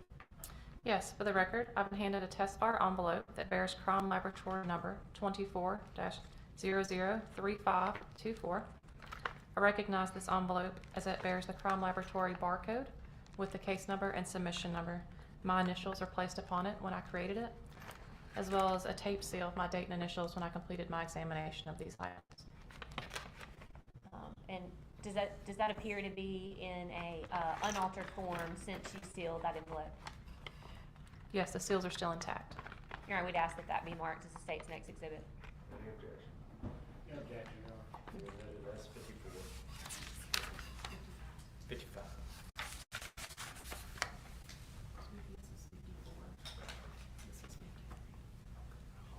Sorry, S-55. May I approach the witness, Your Honor? Yes, ma'am.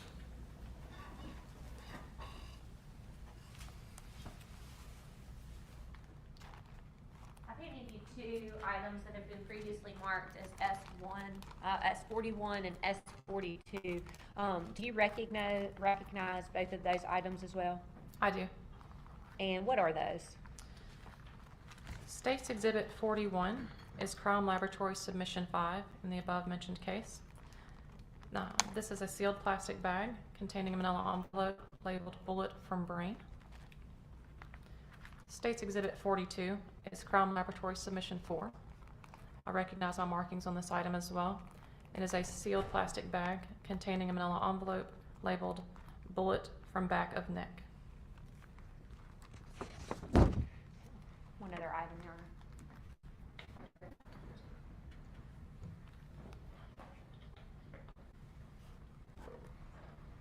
Also handing you what's previously been marked as S40. If you would take a look at that and tell me if you can identify that.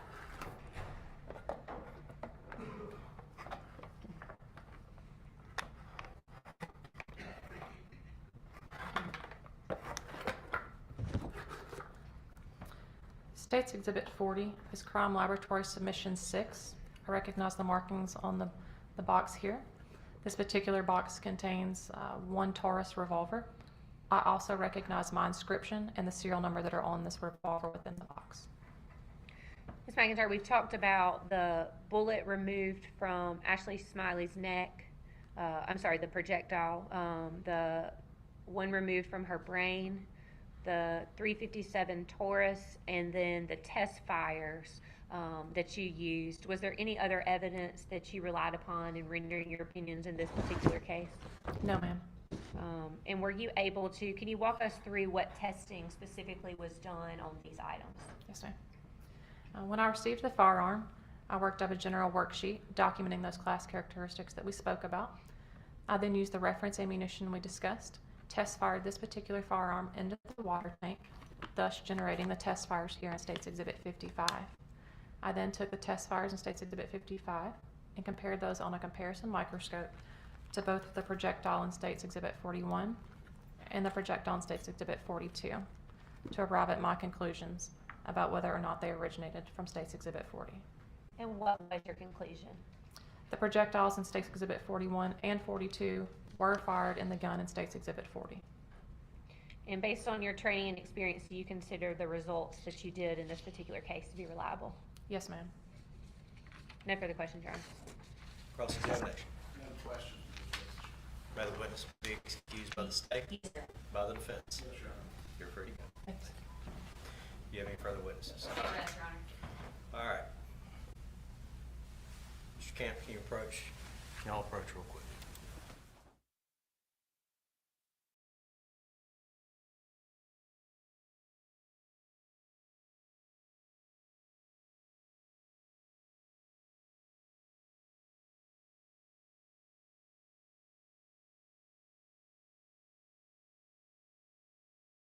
Having rested its case in chief, it's about 4:50 in the afternoon.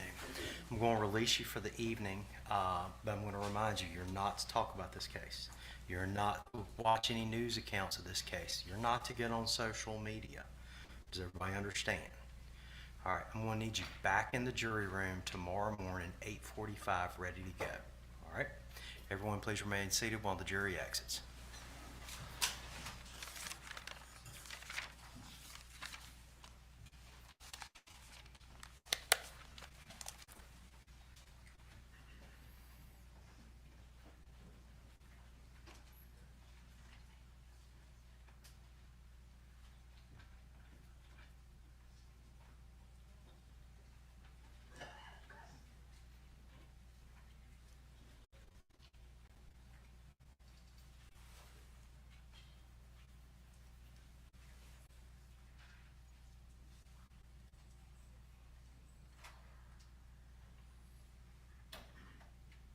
All right, the record will reflect we're outside the presence of the jury. Motion by the defense. Your Honor, at this time, we don't believe the state has made a prima facie case, and we've asked that all the charges be dismissed. Response. Your Honor, the state believes that we've certainly met our burden beyond reasonable doubt that Gregg is in fact the person who murdered Ashley Smiley, attempted to murder Keith Smiley, and the one that tampered with physical evidence by removing the security surveillance footage and hiding it in the refrigerator. We'd ask that that motion be denied. Any further reply by the defense? No, Your Honor. All right. Motion for directed verdict must be viewed in the light most favorable to the non-moving party, which is the state of Mississippi. The court would state that based on the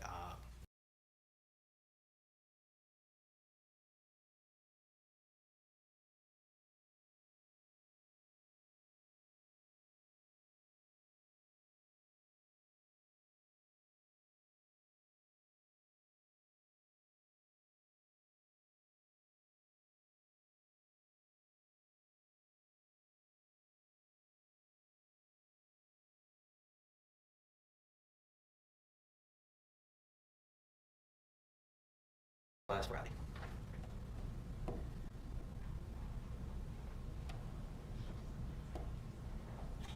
Your Honor, I think that the court's ruling was that the witnesses were limited to testifying about the things that they had produced previously in discovery.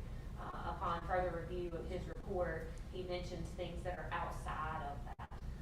And so we're not necessarily requesting a Daubert hearing as to his ability to render testimony as a forensic psychiatrist, but in fact to limit the information that he may or may not be able to talk about. All right, can we go on ahead and can we take a 5-minute recess and then at least let the court hear this so I can think about it overnight? I don't like to make snap decisions if necessary. Yes, sir. All right, any objection to that by the defense? I mean, no, Your Honor, this is the first we're hearing about this, so we have no idea what they're talking about. Okay, well, that's why we should go on ahead and hear it now. Yes, sir. Let's do this. Let's take a 5-minute recess. Everybody can go to the restroom, then we'll meet right back here. I'd like to go on ahead and at least flesh this out as much as possible. Thank All you. right. We'll be in recess 5 minutes.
podium.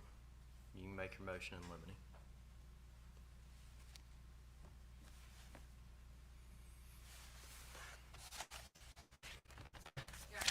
Two things from Dr. Clark's report that we would like a pre-ruling on, hence our tennis motion in limine, is the fact that he used as a source of information a video interview with Heath Smiley from August the 31st for 90 minutes. When we had a Zoom call with Dr. Clark, he said that nor his interview with Ms. Gregg was recorded. And so at this point, we have no way of knowing what Mr. Smiley conveyed to him and how much of that he relied upon in his interview. That wasn't turned over to us prior to August the 30th. And then additionally, Dr. Clark renders some opinions of some sort and says, and I'm looking at page 29 of his report, Your Honor. Do you have a copy of that? The report I have is only 24 pages. 24, I'm sorry. Okay. In that first paragraph on the last page, he says, it's my opinion that the Lexapro that she began taking clearly worsened her pre-existing psychiatric disorders, leaving her in a highly precocious state. But there is inadequate information available to attribute a direct casualty to the medication.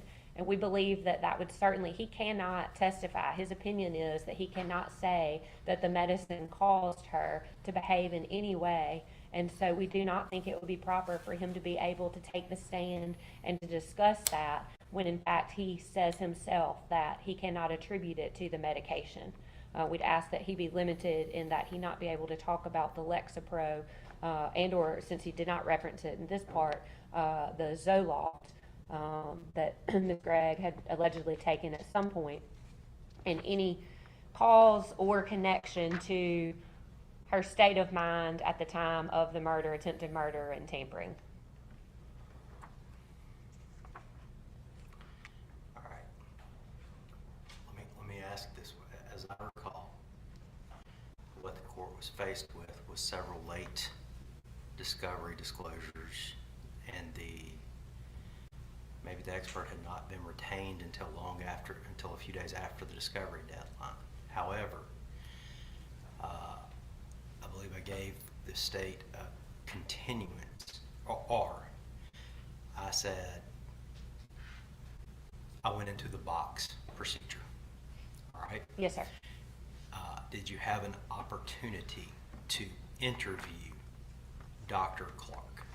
We had a Zoom conversation where Mr. Kent was present, where we asked him about the sources that he relied upon, asked him if he had relied upon any interview with Ms. Vicki Breland. He said he had an interview with her, but it was not referenced in her report, and so he said he did not, he must not have relied upon her interview. He said that Heath Smiley's Zoom recording interview Zoom interview was not recorded, and that no one else was present. And Your Honor, we asked him somewhat about what his standard was. We cleared up the fact that both he and Mr. Kemp had said that they would not be talking about an involuntary intoxication. And so Mr. Kemp stated that on the record. Dr. Clark said, well, I talk about the medicine, but I'm not saying that's a legal standard about involuntary intoxication. And so, Judge, I think it's improper when he says he cannot render an opinion. Mr. Kemp said he's not going to talk about involuntary intoxication, so it would just serve to confuse the jury rather than offer any probative value at this point.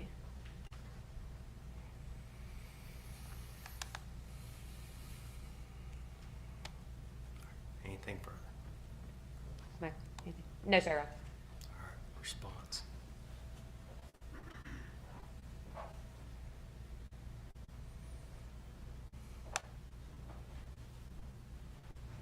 Your Honor, I'm not 100% understanding what she's.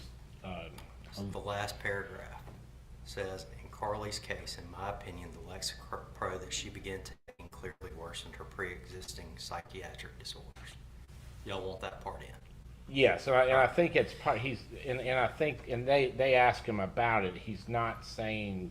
I think it's part of the whole, his diagnosis of what he did, but it is not saying that's what it was, if I get it right, Your Honor. But the next, the comma, so to speak, is, but there is inadequate information available to attribute a direct causality to that medication. Yes, and that's what he's gonna, that is my understanding, is he's gonna say there's not a direct showing that that's what, that specifically caused it, that is these other things, Your Honor. And also, this is one thing I would say. You put down you told us that we had to have this done by last Friday. You gave them an extension to go over this. They talked to our doctor, our expert. They said they're not gonna have a Daubert hearing, which is what this is. And then all of a sudden, Well, the afternoon before we. hold on, that's not a Daubert hearing. A Daubert hearing's on his qualifications, and on the side. All right. Any further response? No, Your Honor. Reply.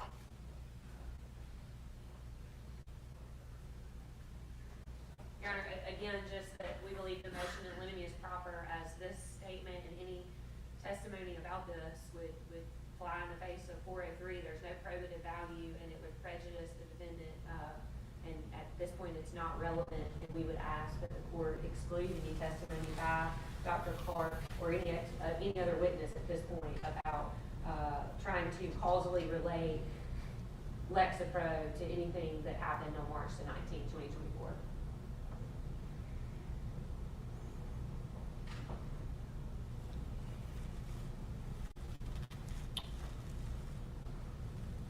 This court is in a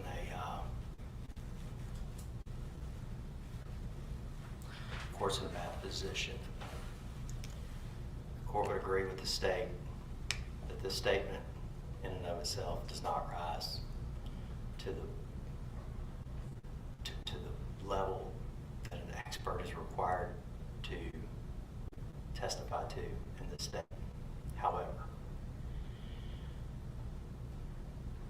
whether he's saying it's not causally related or not, whether or not he's saying there's inadequate information available to attribute a direct causality to that medication.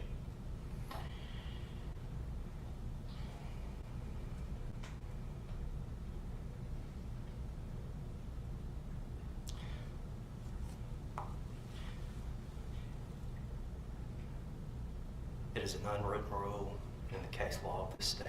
There seems to be two separate standards of law without the appellate courts ever stating that. There's one standard that the state is held to, and I would point out that a pathologist was not called in this case because it was disclosed late. So I read the motion. You asked me to treat you like the state. Do you really want that?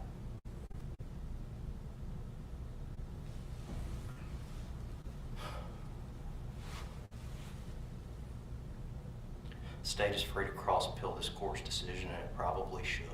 However, this court has little faith that this court excluding a witness, even though he was disclosed, hired far past the discovery deadline, and even though the vast majority of the opinion appears to be improper, diminished capacity type evidence, and even though it does not rise to the standard, the court's going to overrule the state's objection. Trial courts in this state are in a bad position. There are too many reversals when we exclude what is deemed to be the defendant's case. And I'm just going to be frank, that this is not a case that this court wants to see again. However, the defendant is raising an insanity defense, and that opens the doors wide open to a lot of things. The court is going to overrule the state's objection. I'm going to allow the expert to testify to a late disclosure report that basically talks about diminished capacity and does not meet the standard of care, does not meet the burden of proof required in this state. However, it's all in the defendant's favor.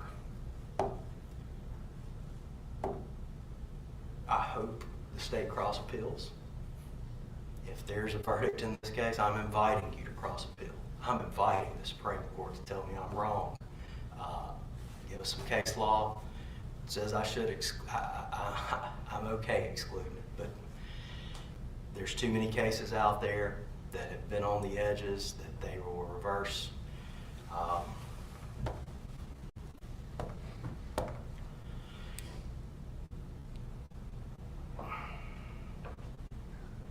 be frank, there would be an opinion that came down and said, well, it's substantial, it came close enough. So for those reasons, I'm going to deny it.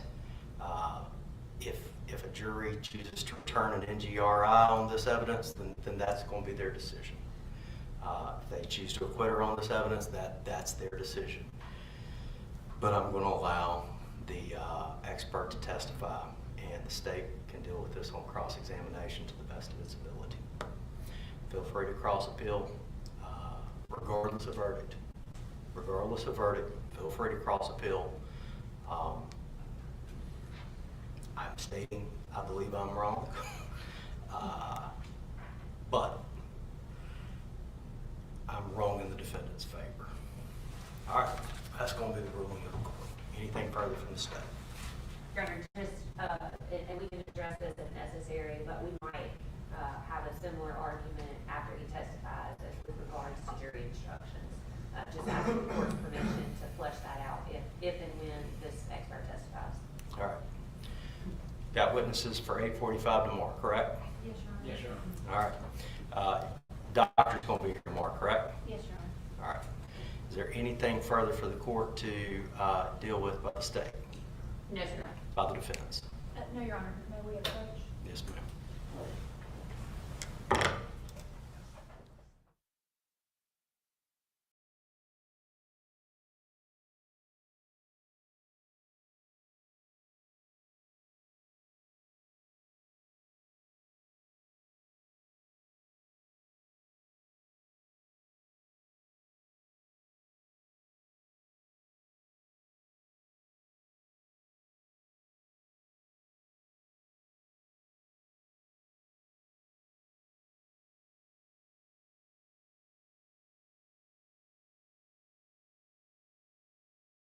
Street. We'll be back tomorrow morning.